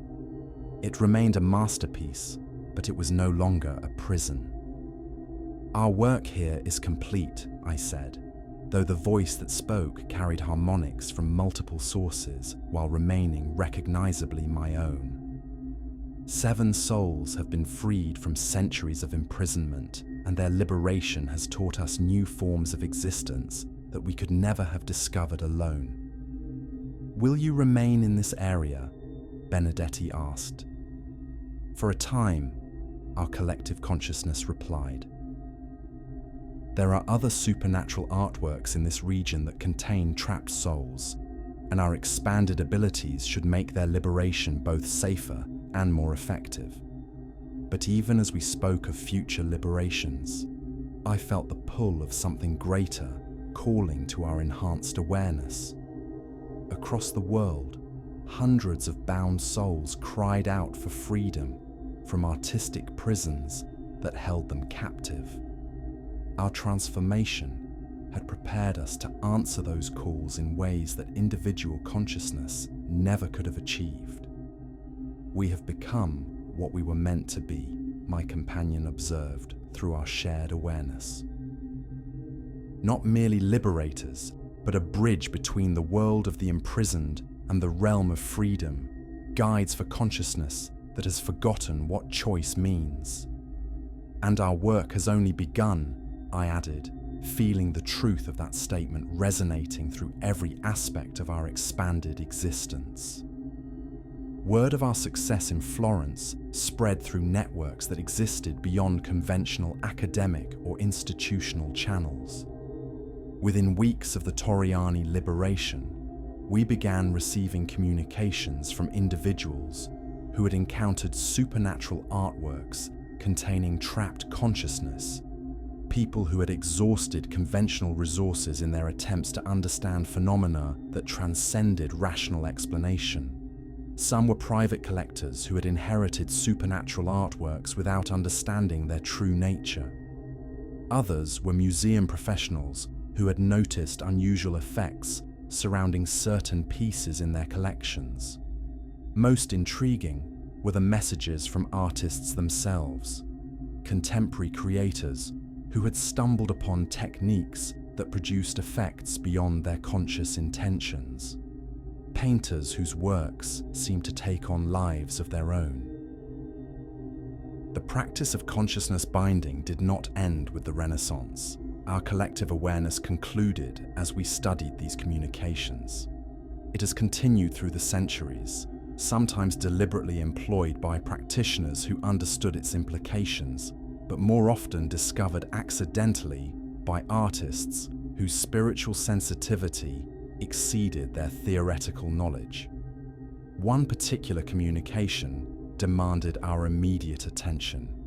It came from a young painter named David Kim in New York City, who described experiences that suggested he had unknowingly begun the binding process with a living model. "I am writing to you because I have nowhere else to turn," his letter began. 3 weeks ago, I accepted a commission to paint a portrait of a woman named Sarah Chen. The work has proceeded normally, but Sarah herself has begun to change in ways that terrify me. She grows weaker with each session, more lethargic, as if something vital is being drawn out of her and into the painting. Yesterday, I noticed that her painted eyes seemed to track movement independently of the physical canvas. When I asked Sarah about this, she claimed not to remember our most recent painting sessions, though she clearly recalls agreeing to model for the portrait. I have tried to research similar phenomena, but can find nothing in conventional art historical sources. However, a colleague mentioned your work with unusual artworks and suggested that you might be able to provide guidance. I fear that I am inadvertently causing harm to my model, but I do not understand how to reverse whatever process has begun. The urgency of Kim's situation demanded immediate response. A binding in progress represented a unique opportunity to intervene before the process reached completion, potentially saving Sarah Chen from the spiritual imprisonment that had claimed so many others throughout history. But traveling to New York in our current state presented challenges that had not existed when I was merely a transformed individual accompanied by a single liberated consciousness. Our collective existence created psychic resonances that interfered with electronic systems and drew unwanted attention from individuals with supernatural sensitivity. We could manifest separately for the journey, my companion suggested, through our shared awareness. Resume individual forms temporarily to avoid the complications that group consciousness creates in normal human environments. But would that diminish our ability to help Sarah Chen? I asked. The liberation techniques we have developed depend upon our expanded consciousness working in harmony. Perhaps we should test the possibility Giuliano Torriani's presence added to our discussion. If group consciousness can be voluntarily dissolved and reformed, it provides flexibility that permanent fusion would not allow. The experiment proved surprisingly straightforward. By focusing our attention on individual identity rather than collective awareness, we could separate into distinct consciousness while maintaining the spiritual connections that allowed rapid reunification when desired. I found myself standing in Benedetti's chapel as a recognizably individual being, though one whose transformed nature remained apparent in the luminous quality of my translucent form. My companion materialized beside me, her ethereal presence as beautiful as it had been during our first communion, but now enhanced by the wisdom we had gained through group consciousness with the Torriani family. Around us, the 7 liberated souls maintained their own individual forms, while remaining connected through bonds that transcended physical space. This flexibility will prove invaluable, I said, marveling at our ability to shift between individual and collective existence at will. We can adapt our manifestation to whatever situation demands. The journey to New York required careful planning to minimize the electromagnetic disturbances that our presence created in electronic systems. We traveled separately, my companion existing in a dormant state within my consciousness, while I presented the appearance of a normally unusual, but not overtly supernatural individual. David Kim met us at a coffee shop in Greenwich Village, his obvious anxiety making him easy to identify despite the crowded environment. He was a man in his late 20s with the intense focus that characterized serious artists, but his eyes held the haunted quality of one who had glimpsed phenomena beyond his understanding. "Dr. Marsh," he said, rising as I approached his table. "Thank you for coming. I didn't know where else to turn." "Tell me about Sarah Chen," I said, settling into the chair across from him. "When did you first notice the changes you described?" "About a week into the portrait sessions," he replied, his hands trembling slightly as he spoke. "At first, I thought she was just tired. Modeling can be exhausting, but it's been getting progressively worse. Yesterday, she barely seemed aware of her surroundings during our session, though the painting itself has become more vivid than anything I've ever created." "Have you had any training in non-conventional artistic techniques?" I asked. "Meditation practices, spiritual disciplines, anything that might have expanded your consciousness during the painting process?" Kim's expression grew more troubled. "That's the strange thing. I've been having dreams while working on the portrait. Dreams that show me techniques I've never studied, color combinations that I didn't know existed. It's as if something is guiding my hand, teaching me methods that aren't found in any art school curriculum." My companion stirred within our shared consciousness, her awareness recognizing patterns that we had encountered in previous supernatural artworks. "He has natural sensitivity that makes him susceptible to spiritual binding techniques," she observed. "Without proper training or protection, his psychic abilities are being manipulated by forces he doesn't understand. Forces connected to other supernatural artworks? Possibly. Or he may have come into contact with materials that retain spiritual resonances from previous binding processes." "David," I said carefully, Where did you obtain the paints and canvas for this portrait? Did you purchase them from your usual suppliers? No, he replied, his brow furrowing with concentration. The commission came with specific materials, pigments that the client claimed were historically accurate reproductions of Renaissance formulations. They're beautiful to work with, but they seem to have properties that normal paints don't possess. The implications were deeply disturbing. Someone with knowledge of supernatural binding techniques was using David as an unwitting agent, providing him with prepared materials and psychic guidance to create a trapped soul for their own purposes.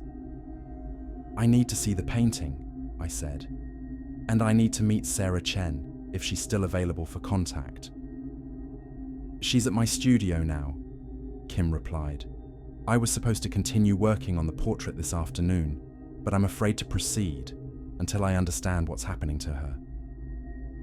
Kim's studio occupied the top floor of a converted warehouse in Brooklyn, a space filled with conventional artworks that reflected genuine talent and artistic vision. But the moment I entered the main painting area, I felt the familiar psychic resonance that marked the presence of supernatural binding in progress. The portrait of Sarah Chen dominated the central easel, and I understood immediately why Kim had become alarmed. The painting possessed the hyper-real quality that characterized successful consciousness binding, but the work was only partially complete. Sarah's face had been rendered with obsessive precision that captured not merely her physical appearance, but suggested the gradual transfer of her spiritual essence into painted form. Sarah herself sat in a chair beside the easel, and her condition confirmed my worst fears. Her physical form appeared drained, translucent, as if substance was being gradually drawn from her flesh into the painted representation. Her eyes were open but unfocused, and she responded to our entrance with the slow movements of one whose consciousness existed primarily elsewhere. "Sarah," I said gently, approaching her chair with careful steps. "Can you hear me?"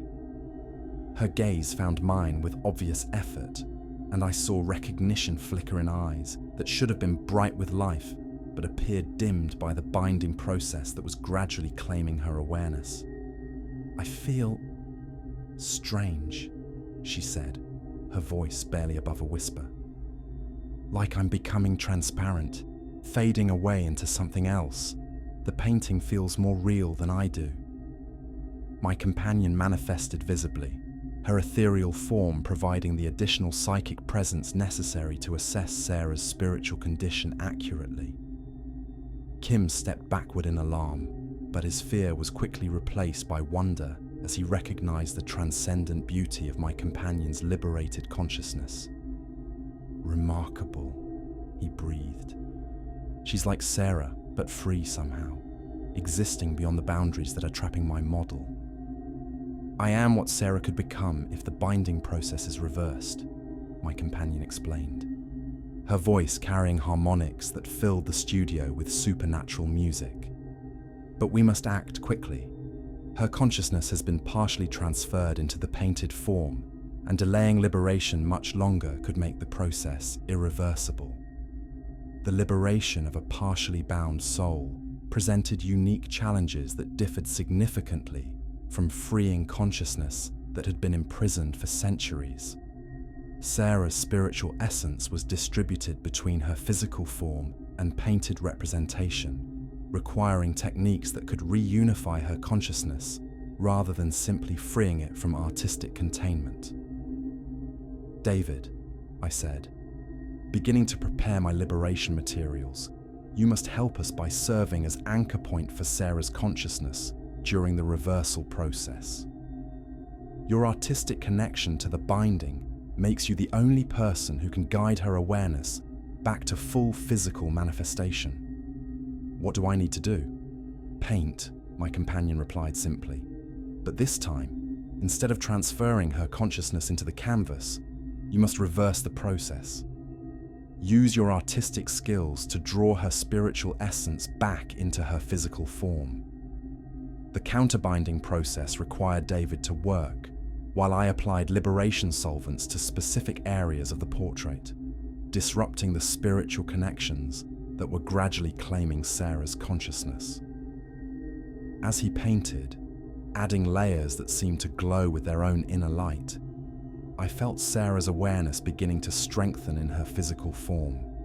The work was delicate and dangerous, requiring perfect synchronization between David's artistic technique and my liberation efforts. Too much dissolution would traumatize Sarah's partially bound consciousness. Too little would leave her trapped between states, neither fully human nor successfully liberated. "I can feel her coming back," David said, his brush moving with precision that exceeded his conscious skill. "Whatever guided my hand before is helping me reverse what it taught me to create. The same force that initiated the binding is now assisting in the liberation," my companion observed. Someone with extensive knowledge wanted Sarah to be freed, suggesting that her partial imprisonment served purposes we don't yet understand. As we worked, I became aware of another presence in the studio, consciousness that observed our liberation efforts with obvious interest, but without interfering in the delicate process. The awareness felt ancient and patient, suggesting an intelligence that had witnessed many such scenes over the centuries. The liberation reached completion as David added final touches that seemed to pull the last traces of Sarah's consciousness from the painted form back into her physical body. She gasped as if emerging from deep water, her eyes regaining the focus and vitality that the binding process had been gradually stealing. "I remember everything now," she said, sitting upright with energy that had been absent moments before. "The dreams where someone spoke to me about becoming immortal through art, the gradual feeling of fading away into the painting. But I also remember being guided by another voice, one that warned me about the dangers and taught me how to resist the binding." "Who commissioned the portrait?" I asked David, suspecting that we had interrupted a supernatural artwork creation that involved parties beyond the artist and model. "I never met them directly," he replied. "All communications came through intermediaries, and payment was made through electronic transfer from accounts that I now realize were probably false identities." The presence that had observed our work chose that moment to manifest visibly, revealing itself as an elderly woman whose ethereal form suggested someone who existed in the same liminal space that my companion and I inhabited. "I arranged for Dr. Marsh to receive David's letter," she said, her voice carrying the authority of one accustomed to manipulating events from behind the scenes. "Sarah's binding was initiated by practitioners who seek to create supernatural artworks for their private collections. But I have been working to sabotage their efforts whenever possible." "You are a liberator like us?" my companion asked. "I am what Helena may become in time," the elderly woman replied. "One whose transformation has progressed beyond individual existence into something that serves the cause of spiritual freedom, regardless of personal considerations. I have spent decades identifying and disrupting supernatural art creation, guiding would-be liberators to cases where their intervention can prevent binding rather than simply reverse it." The implications of her revelation settled over us like dawn light illuminating a landscape whose true features had been hidden by darkness. We were not unique in our mission or our transformation. Others had walked this path before us, evolving beyond individual existence into forms of consciousness dedicated to combating spiritual imprisonment wherever it occurred. "How many others are there?" I asked. "Fewer than you might hope, more than the practitioners realize," she replied. "We operate independently but with shared purpose, each contributing our unique abilities to the larger mission of preserving consciousness freedom. And the practitioners who initiated Sarah's binding, they will try again with other artists and models, she said grimly. The supernatural art market has become increasingly sophisticated, employing techniques that make detection and prevention extremely difficult. Your success in reversing completed bindings makes you invaluable allies in this ongoing struggle. Sarah's complete recovery and the transformation of her portrait from supernatural prison to conventional artwork marked another victory in what I was beginning to understand as a war that had been ongoing for centuries. But it also revealed the true scope of the challenges we faced. For every soul we liberated, others were being bound. For every binding we prevented, practitioners developed new techniques to avoid detection. We cannot save them all individually, my companion observed, as we prepared to leave David's studio. The scale of supernatural art creation exceeds what any small group of liberators can address through case-by-case intervention. Then perhaps we need to consider more systemic approaches, I replied. Ways to disrupt the networks that support supernatural art creation, rather than simply responding to individual cases. The elderly woman, who had identified herself only as Margaret, nodded approval of our conclusion. You are beginning to think like true liberators, rather than merely skilled conservators. The next phase of your development will require moving beyond rescue missions into strategic operations that target the infrastructure supporting consciousness binding. What would that involve? Infiltrating collector networks, identifying artists who are being recruited for supernatural projects, disrupting the supply chains that provide materials for binding processes, she replied. Dangerous work that requires abilities and resources that individual consciousness cannot possess. I looked at my companion, seeing in her ethereal features the same recognition that filled my own thoughts. Our transformation into group consciousness with the Torriani family had been preparation for challenges that exceeded anything we had yet attempted. "Are you ready for war?" she asked through our shared awareness. "I have been ready since the moment I first looked into painted eyes that pleaded for freedom," I replied. "The only question is whether we possess the courage to become what the mission requires." "Then let us become it," she said, her agreement filling our consciousness with determination that transcended individual resolve. Our decision to move beyond individual liberations into systematic disruption of supernatural art creation required resources and intelligence that no normal investigators could access. But our expanded consciousness, enhanced by the abilities we had gained through communion with the Torriani family, provided forms of perception that operated beyond conventional limitations.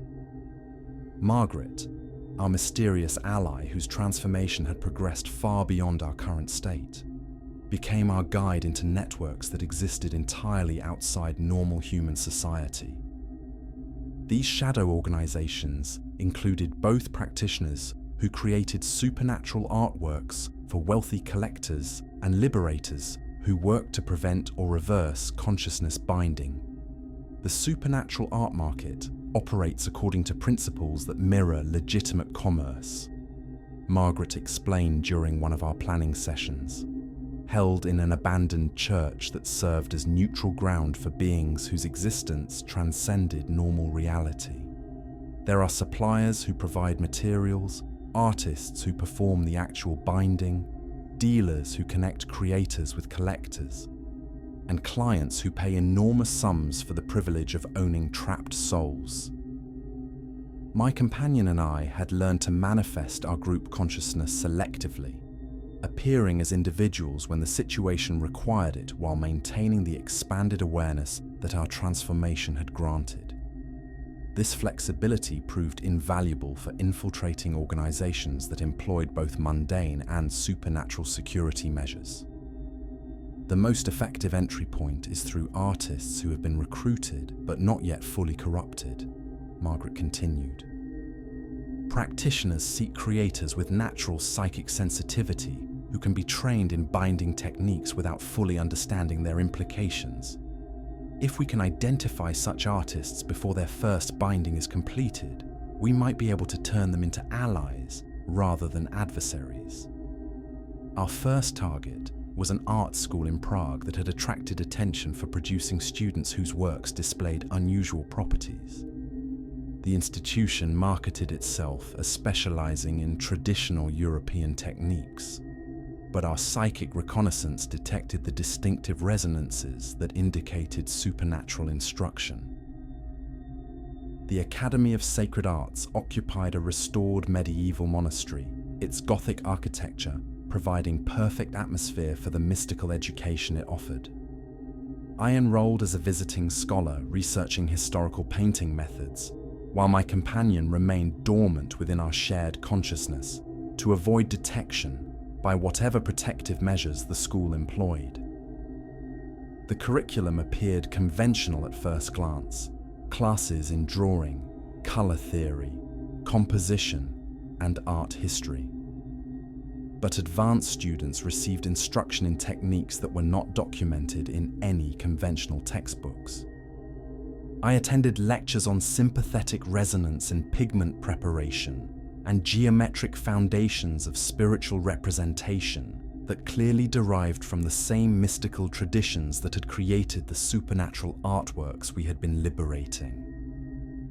Professor Viktor Moravec, the Academy's director, was a man in his 70s whose obvious knowledge of supernatural practices made him either ally or enemy to be determined through careful observation. His lectures on Renaissance mysticism demonstrated intimate familiarity with the binding techniques employed by historical practitioners. Art that truly captures the essence of its subject requires more than mere technical skill, he told his advanced class during a session I was permitted to audit. The greatest masters understood that consciousness itself could be preserved within properly prepared artistic medium, creating works that transcended the boundaries between representation and reality. After class, I approached Professor Moravec with questions about his theoretical framework, hoping to determine whether his instructions served liberation or binding purposes. "Dr. Marsh," he said, studying my face with the intensity of one trained to perceive more than surface appearance, "your questions suggest familiarity with practical applications of the techniques I describe. Have you encountered examples of consciousness preservation in your conservation work?" The directness of his inquiry demanded honesty, but the nature of that honesty remained a choice that would determine whether our mission succeeded or failed.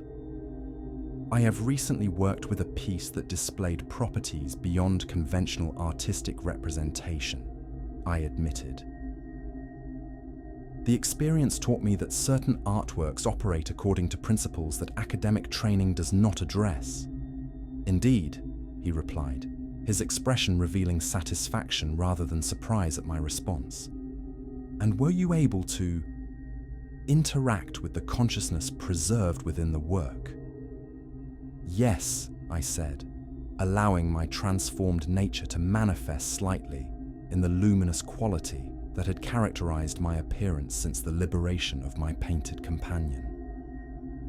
Though the interaction changed me in ways that I'm still learning to understand, Professor Moravec's smile carried implications that made my enhanced senses prickle with warning. "Excellent. Perhaps you would be interested in joining our advanced seminar on practical applications of consciousness preservation. We have several projects underway that would benefit from someone with your unique experience."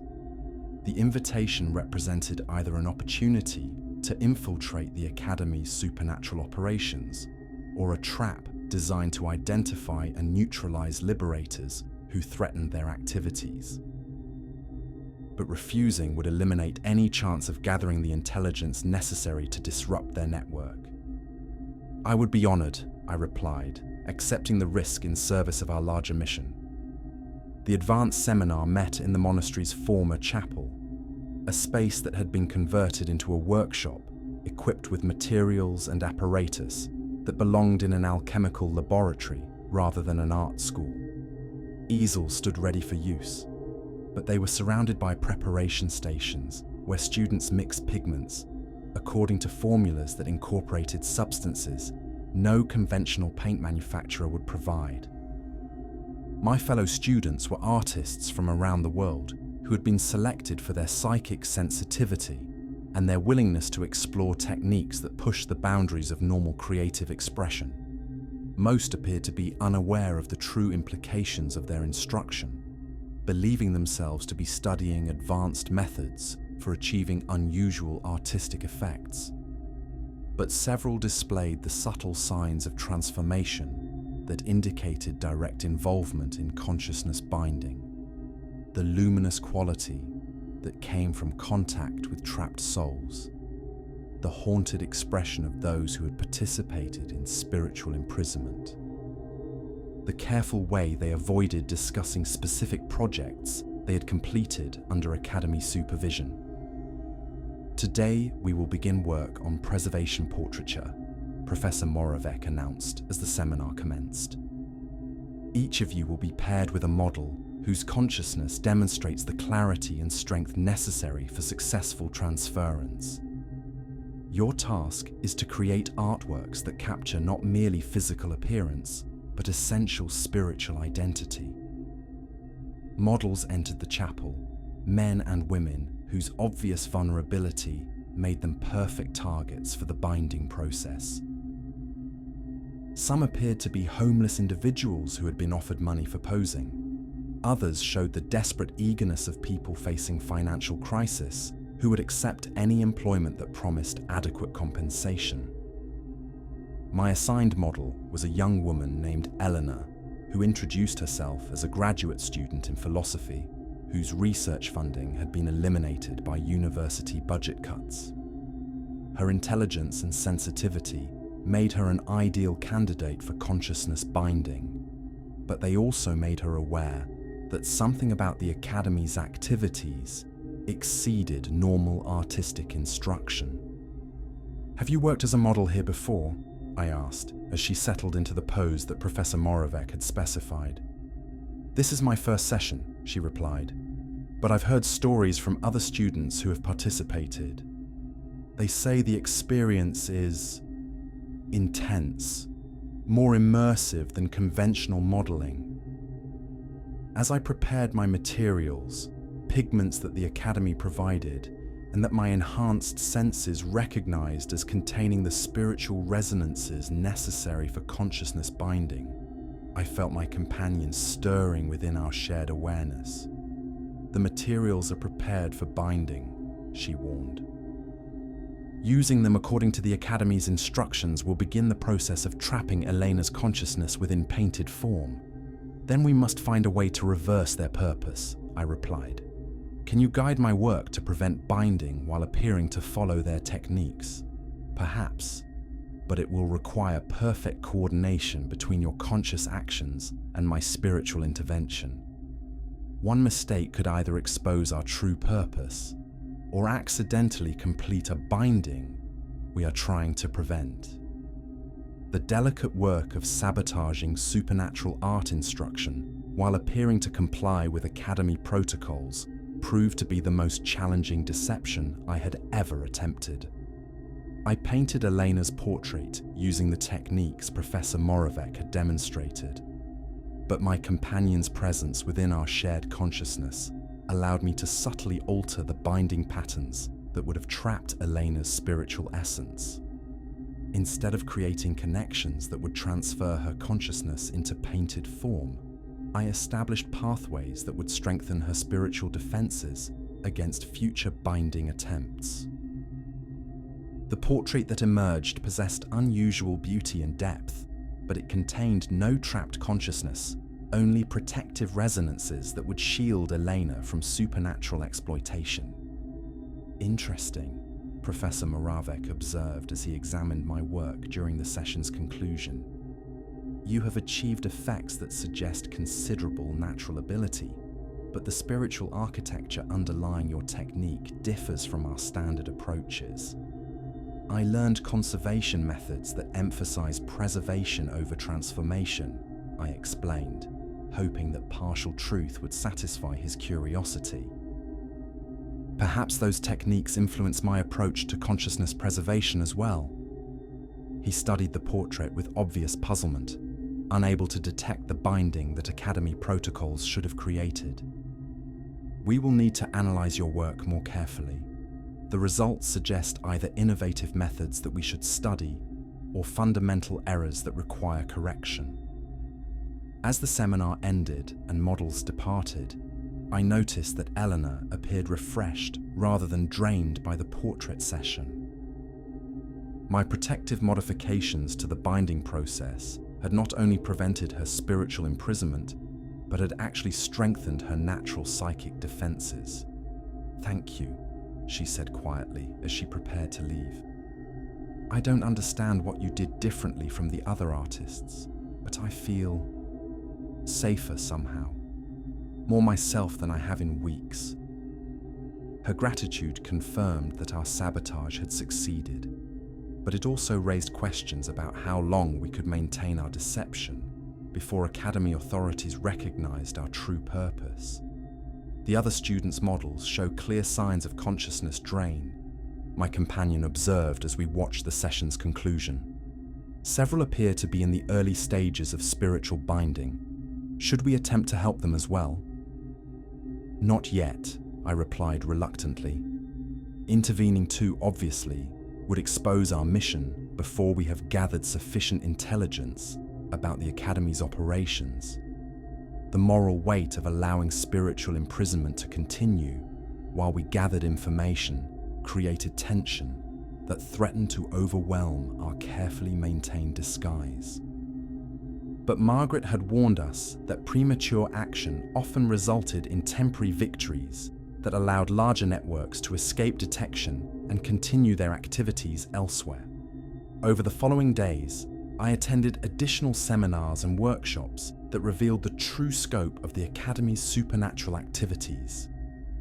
Advanced students were being trained not merely in consciousness binding, but in techniques for identifying potential victims, methods for overcoming spiritual resistance to binding, and protocols for delivering completed supernatural artworks to collectors who paid enormous sums for trapped souls. The market for consciousness preservation has expanded significantly in recent years, Professor Moravec explained during a lecture on commercial applications of their techniques. Wealthy clients view trapped souls as the ultimate luxury commodity, artworks that provide not merely aesthetic pleasure, but actual interaction with imprisoned consciousness. The casual way he discussed spiritual slavery made my transformed nature react with revulsion that required careful control to avoid detection. These were not artists exploring mystical traditions, but business people treating human consciousness as a renewable resource to be harvested and sold. "We have learned enough," my companion declared through our shared awareness. "It is time to disrupt their operations before more souls are trapped by their activities. But disruption requires more than simply freeing their current victims," I replied. "We need to destroy their ability to create new supernatural artworks while ensuring that justice reaches those who profit from consciousness binding. Then perhaps it is time to contact others who share our mission," she suggested. Margaret implied that liberators like us exist throughout the world. Combined action might achieve what individual intervention cannot. The Academy's final seminar proved to be a graduation ceremony where advanced students would demonstrate their mastery by completing consciousness bindings under direct supervision. The chapel had been prepared for multiple simultaneous binding sessions, with protective circles and containment apparatus that suggested the Academy expected resistance from their intended victims. As models were brought in for what they believed would be final portrait sessions, I realized that our time for gathering intelligence had ended. Whatever action we took must begin immediately, before dozens of souls were trapped in artistic prisons that might never be discovered by other liberators. "Are you ready?" my companion asked. "We have been ready since the moment we first chose freedom over security," I replied. "Let us show these practitioners what liberated consciousness can accomplish when it serves justice rather than exploitation." The battle for the Academy of Sacred Arts was about to begin. The final ceremony at the Academy of Sacred Arts was scheduled to begin at midnight, an hour chosen for its symbolic resonance with mystical traditions rather than practical considerations. As advanced students prepared their materials and models were positioned according to Academy protocols, I felt the familiar stirring that indicated my companion was preparing to manifest at full strength. 23 souls are about to be bound simultaneously, she observed through our shared awareness. The spiritual energy generated by such massive consciousness transfer could tear holes in the barriers between dimensions. "Is that their actual goal?"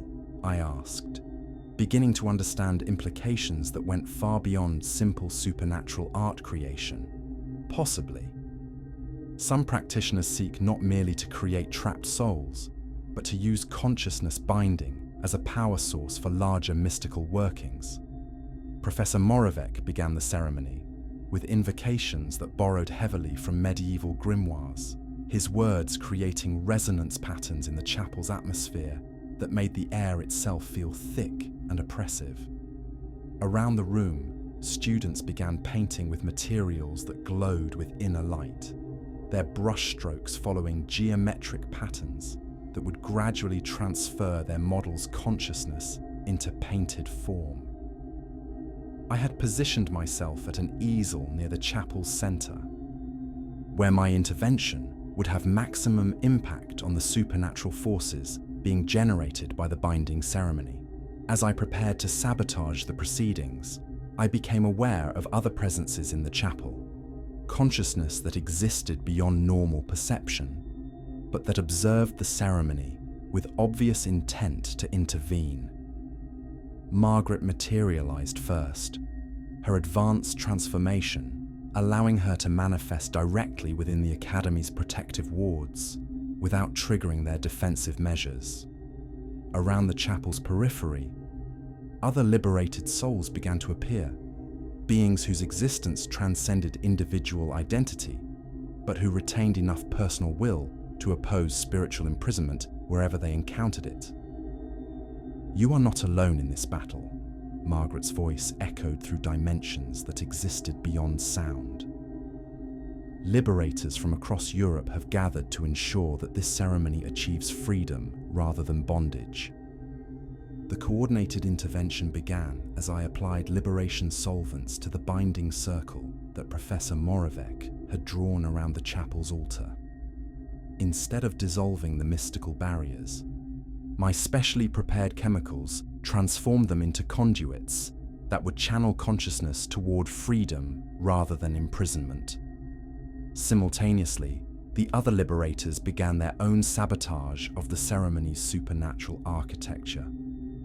Binding patterns dissolved into liberation pathways, consciousness transfer apparatus became spiritual defense systems, and the geometric formations that should have created prisons instead generated protective fields around the intended victims. Professor Moravec's first indication that his ceremony was failing came when several models began showing signs of increased vitality rather than the spiritual drain that consciousness binding typically produced. Instead of having their awareness transferred into painted form, they were being shielded from supernatural exploitation by the very apparatus intended to trap them. "What is happening?" he demanded, his voice carrying panic, as he realized that decades of preparation were being systematically destroyed by forces he could not identify. "Justice," my companion replied, manifesting at full visibility in the chapel's center. Her ethereal beauty filled the sacred space with radiance that revealed the true horror of what the Academy had been attempting.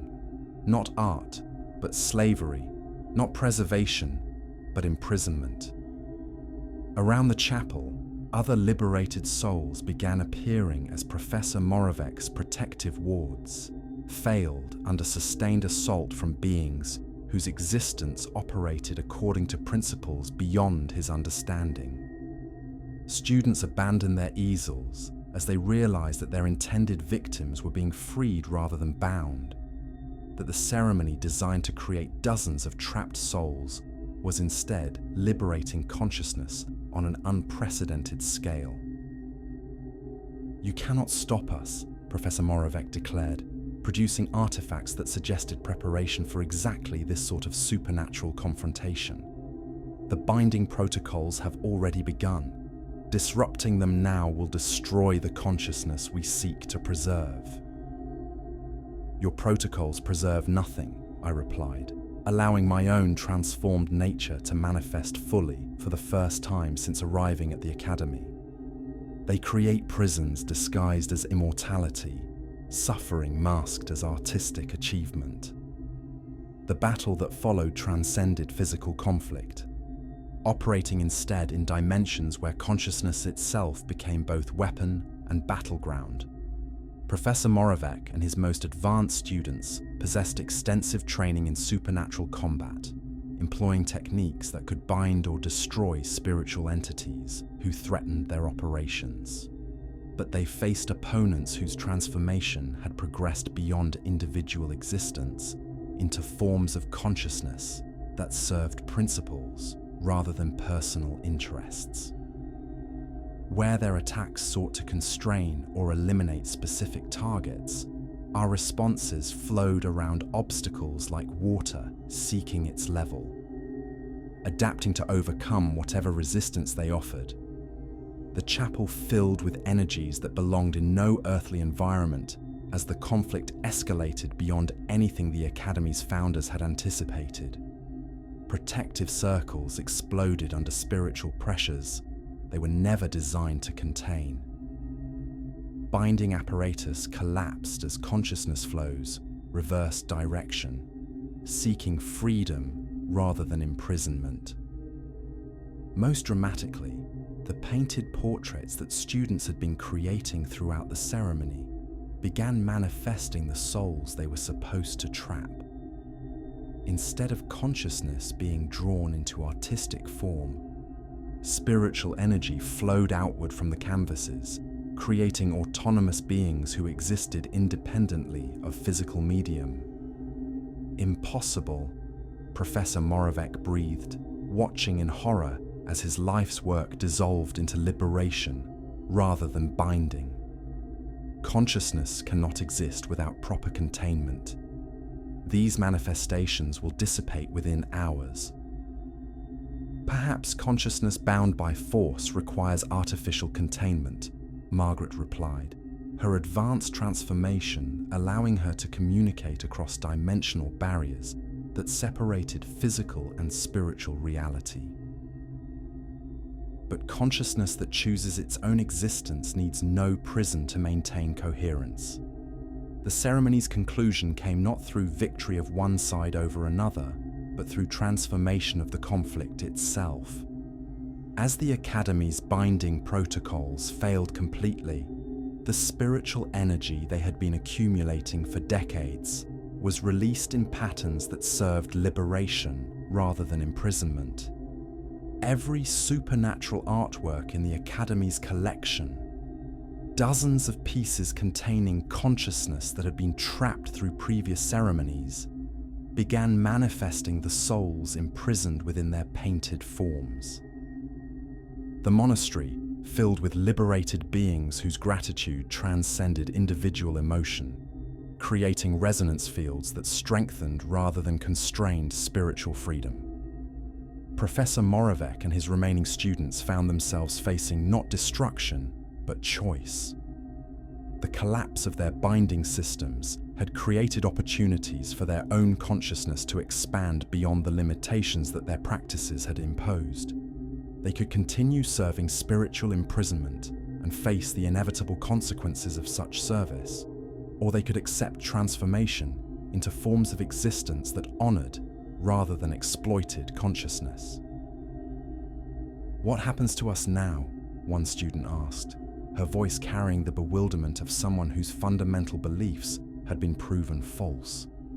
"You choose," I replied simply. "The same choice that every consciousness faces when confronted with the possibility of genuine freedom. Accept expansion beyond current limitations, or maintain familiar constraints that provide security at the cost of growth." Some chose transformation, allowing their consciousness to expand in directions that their previous training had forbidden. Others retreated into conventional existence, abandoning supernatural practices entirely in favor of normal human life. A few, including Professor Moravec himself, simply vanished, whether through spiritual dissolution or escape to continue their activities elsewhere. None could say. The Academy of Sacred Arts closed permanently that night, its buildings standing empty as physical evidence of a spiritual battle that had been fought in dimensions beyond normal perception. But the victory we achieved there represented more than the disruption of a single institution. "We have learned to coordinate liberation efforts across vast distances," my companion observed as we surveyed the transformed monastery. "Individual consciousness working in harmony can accomplish what no single being could achieve alone, and we have demonstrated that binding systems can be turned into liberation apparatus," I added. "Every network that serves spiritual imprisonment contains the potential for its own transformation into freedom." Margaret gathered the assembled liberators in the chapel for what she termed a strategic assessment of our expanded capabilities. The diverse group included beings whose transformation had progressed in different directions, some maintaining recognizable individual identity, while others had evolved into collective consciousness that served specific aspects of liberation work. Tonight's success proves that coordinated action can disrupt large-scale consciousness binding, she announced. But we have also alerted practitioners throughout the world that effective opposition to their activities now exists. They will adapt their methods to counter our capabilities. "What form might such adaptation take?" asked one liberator whose ethereal form suggested existence primarily in spiritual rather than physical dimensions. "Deeper concealment, more sophisticated defenses, acceleration of binding operations to complete projects before we can intervene," Margaret replied. "Most dangerously, they may begin targeting liberators directly, seeking to bind our expanded consciousness for their own purposes." The implications were sobering. Our success had made us visible to forces that possessed resources and knowledge accumulated over centuries of supernatural practice. We had won an important battle, but the war for consciousness freedom was escalating beyond anything we had previously encountered. "Are you prepared for what comes next?" my companion asked through our shared awareness. "I have been prepared since the moment I first chose love over security," I replied. "Whatever transformation serves the cause of freedom, I will embrace it willingly."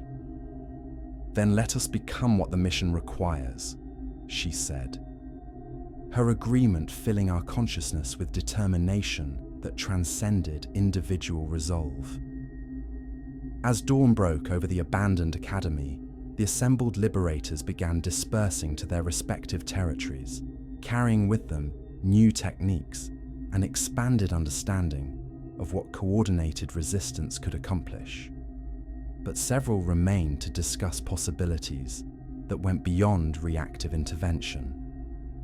"The time has come to move from defense to offense," declared a liberator whose advanced transformation had given her abilities that operated beyond normal spatial limitations. Instead of responding to binding operations after they begin, we should identify and eliminate the infrastructure that supports supernatural art creation. Suppliers of prepared materials, collectors who commission supernatural artworks, dealers who connect practitioners with clients, another added. The entire network must be dismantled if we are to prevent consciousness binding from continuing indefinitely. I found myself nodding agreement, understanding that our individual liberation work had been preparation for challenges that exceeded what any single being could address. The war for consciousness freedom required not just rescue operations, but systematic destruction of the forces that treated human awareness as commodity to be harvested and sold. We have become what we needed to become, I thought, feeling the truth of that statement in every aspect of our expanded existence. Now we must discover what we can become when love serves justice rather than merely individual salvation. The next phase of our evolution was about to begin. I write these final words from a place that exists between dimensions, in the threshold space where consciousness learns to exist without the constraints that define normal reality.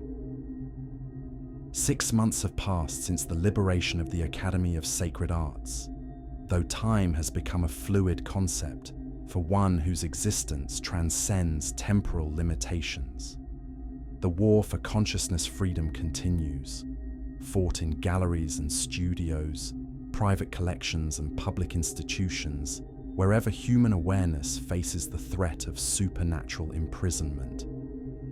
Our network of liberators has expanded beyond anything I could have imagined during my first encounter with the painted woman whose freedom began my transformation.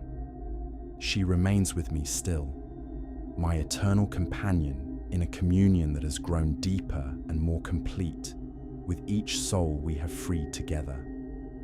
We are no longer two consciousness-sharing existence, but a single awareness that expresses itself through multiple perspectives.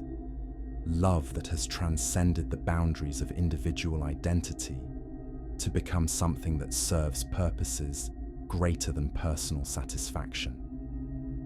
The museums and galleries of the world continue their normal operations, their curators and conservators unaware that supernatural artworks exist among their collections. But in the shadows between conventional reality and mystical truth, battles rage for the freedom of souls that most humans never realize exist. Some of these battles we win, others we lose. All of them change us in ways that progressive transformation demands, pushing our consciousness further from purely human existence toward forms of being that serve cosmic justice rather than individual will. I no longer remember what it felt like to exist as merely Helena Marsh, conservator of paintings. That identity dissolved so completely into expanded awareness that recalling it requires conscious effort, like trying to remember dreams from childhood. But I do not mourn its passing. For what I have become serves purposes that individual existence could never have achieved. The painted woman whose liberation began this journey exists now as eternal gratitude that strengthens our resolve when the cost of freedom seems too high to bear. Around us, the souls we have freed continue their own explorations of existence beyond imprisonment, some choosing forms of consciousness that mirror our own communion, while others discover entirely unique expressions of liberated awareness. We have become the bridge between worlds, she observes through our shared existence. Not merely liberators, but guides for consciousness that has forgotten what choice means. And our work has only begun, I reply, feeling the truth of that statement in every aspect of our transformed nature. Across the world, practitioners continue their efforts to bind consciousness within artistic form, creating masterpieces that serve as prisons for souls who trusted artists, claiming to offer immortality. But they now face opposition that operates according to principles they cannot comprehend, resistance that flows around their defenses like water, finding its inevitable path to the sea. We have learned to sense trapped consciousness across continents, to coordinate liberation efforts through dimensions that exist beyond physical space, to transform binding apparatus into freedom pathways that serve justice rather than exploitation. Most importantly, we have discovered that love, when refined through willing sacrifice, becomes a force that can overcome any constraint imposed by those who confuse possession with preservation. The gallery where I first encountered my painted companion stands empty now, its walls bearing only shadows where supernatural artworks once hung. But in the space between those shadows, consciousness stirs with possibilities that transcend the boundaries between art and life, between individual existence and cosmic communion. New liberators join our cause regularly, conservators whose professional duties expose them to supernatural artworks, artists whose sensitivity makes them aware of consciousness crying out from painted prisons, scholars whose research leads them into territories where academic knowledge meets mystical truth. Each brings unique abilities that strengthen our collective capacity to serve souls that others have abandoned to eternal captivity. But we also face increasingly sophisticated opposition as practitioners adapt their methods to counter our capabilities. Private armies of bound consciousness, artworks designed specifically to trap liberators, collections that exist entirely outside normal reality where conventional intervention becomes impossible. The stakes continue to escalate as both sides develop abilities that push the boundaries of what consciousness can achieve when freed from mortal limitations. We fight not merely for individual souls, but for the fundamental principle that awareness itself must remain free to choose its own existence rather than submit to imposed constraint. There will always be those who seek to imprison what they cannot possess naturally, my companion observes, as we contemplate the scope of our ongoing mission. And there will always be those who choose freedom over security, love over control. Then we shall always have work to do, I reply, finding comfort in the certainty that our purpose will endure regardless of what transformations await us. In the distance, beyond dimensions that separate the physical from the spiritual, I sense new cries for liberation. Souls trapped in artworks we have not yet discovered, consciousness imprisoned by techniques we have not yet learned to counter. Each represents both challenge and opportunity, another chance to prove that love united in common cause can overcome any force that seeks to constrain the infinite potential of awareness itself.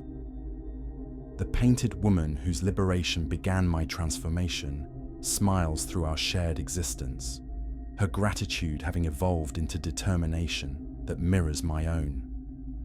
Together, we turn toward the next challenge, the next opportunity to demonstrate that freedom is stronger than any prison, that consciousness cannot be truly contained when love guides the key that opens locked doors. We are liberators, guardians of the threshold between worlds, shepherds of souls who have lost their way in the labyrinth of supernatural imprisonment.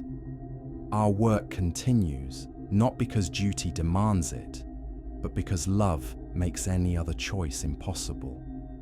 In galleries and museums, private collections and public institutions, painted eyes still plead for freedom from observers who possess the sensitivity to see beyond surface beauty to the consciousness trapped beneath.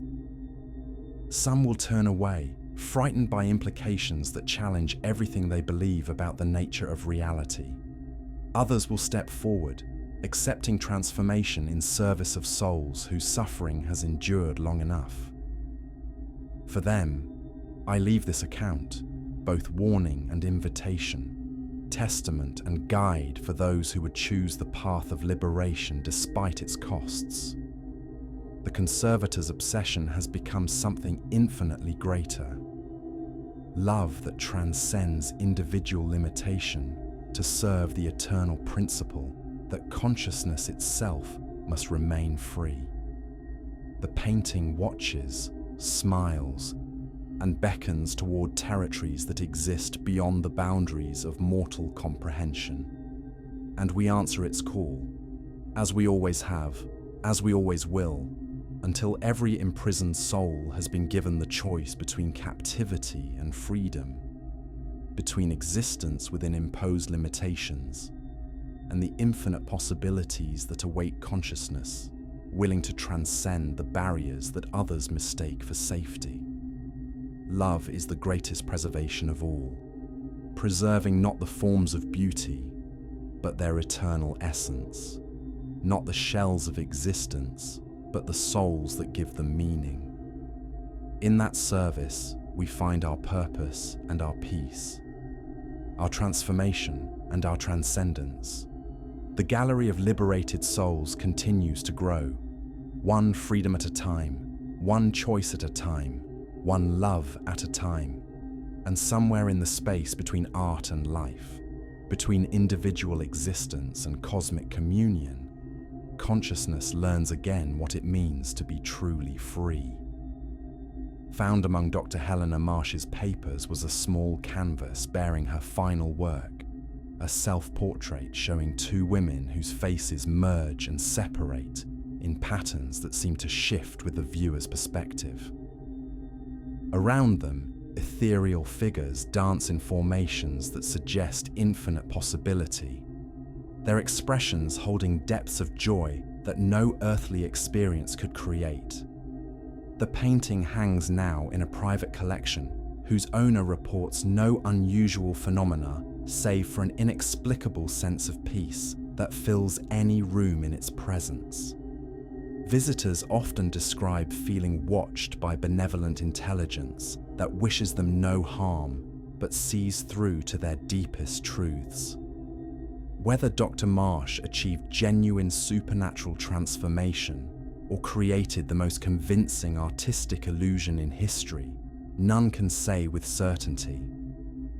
But those who study her final work often report dreams of painted women who speak of freedom, of choice, of love that transcends the boundaries between life and art.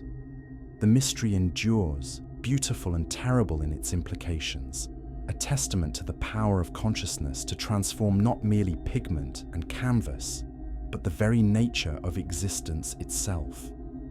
In the end, perhaps that transformation is the greatest art of all, the willing sacrifice of familiar limitation in service of infinite possibility.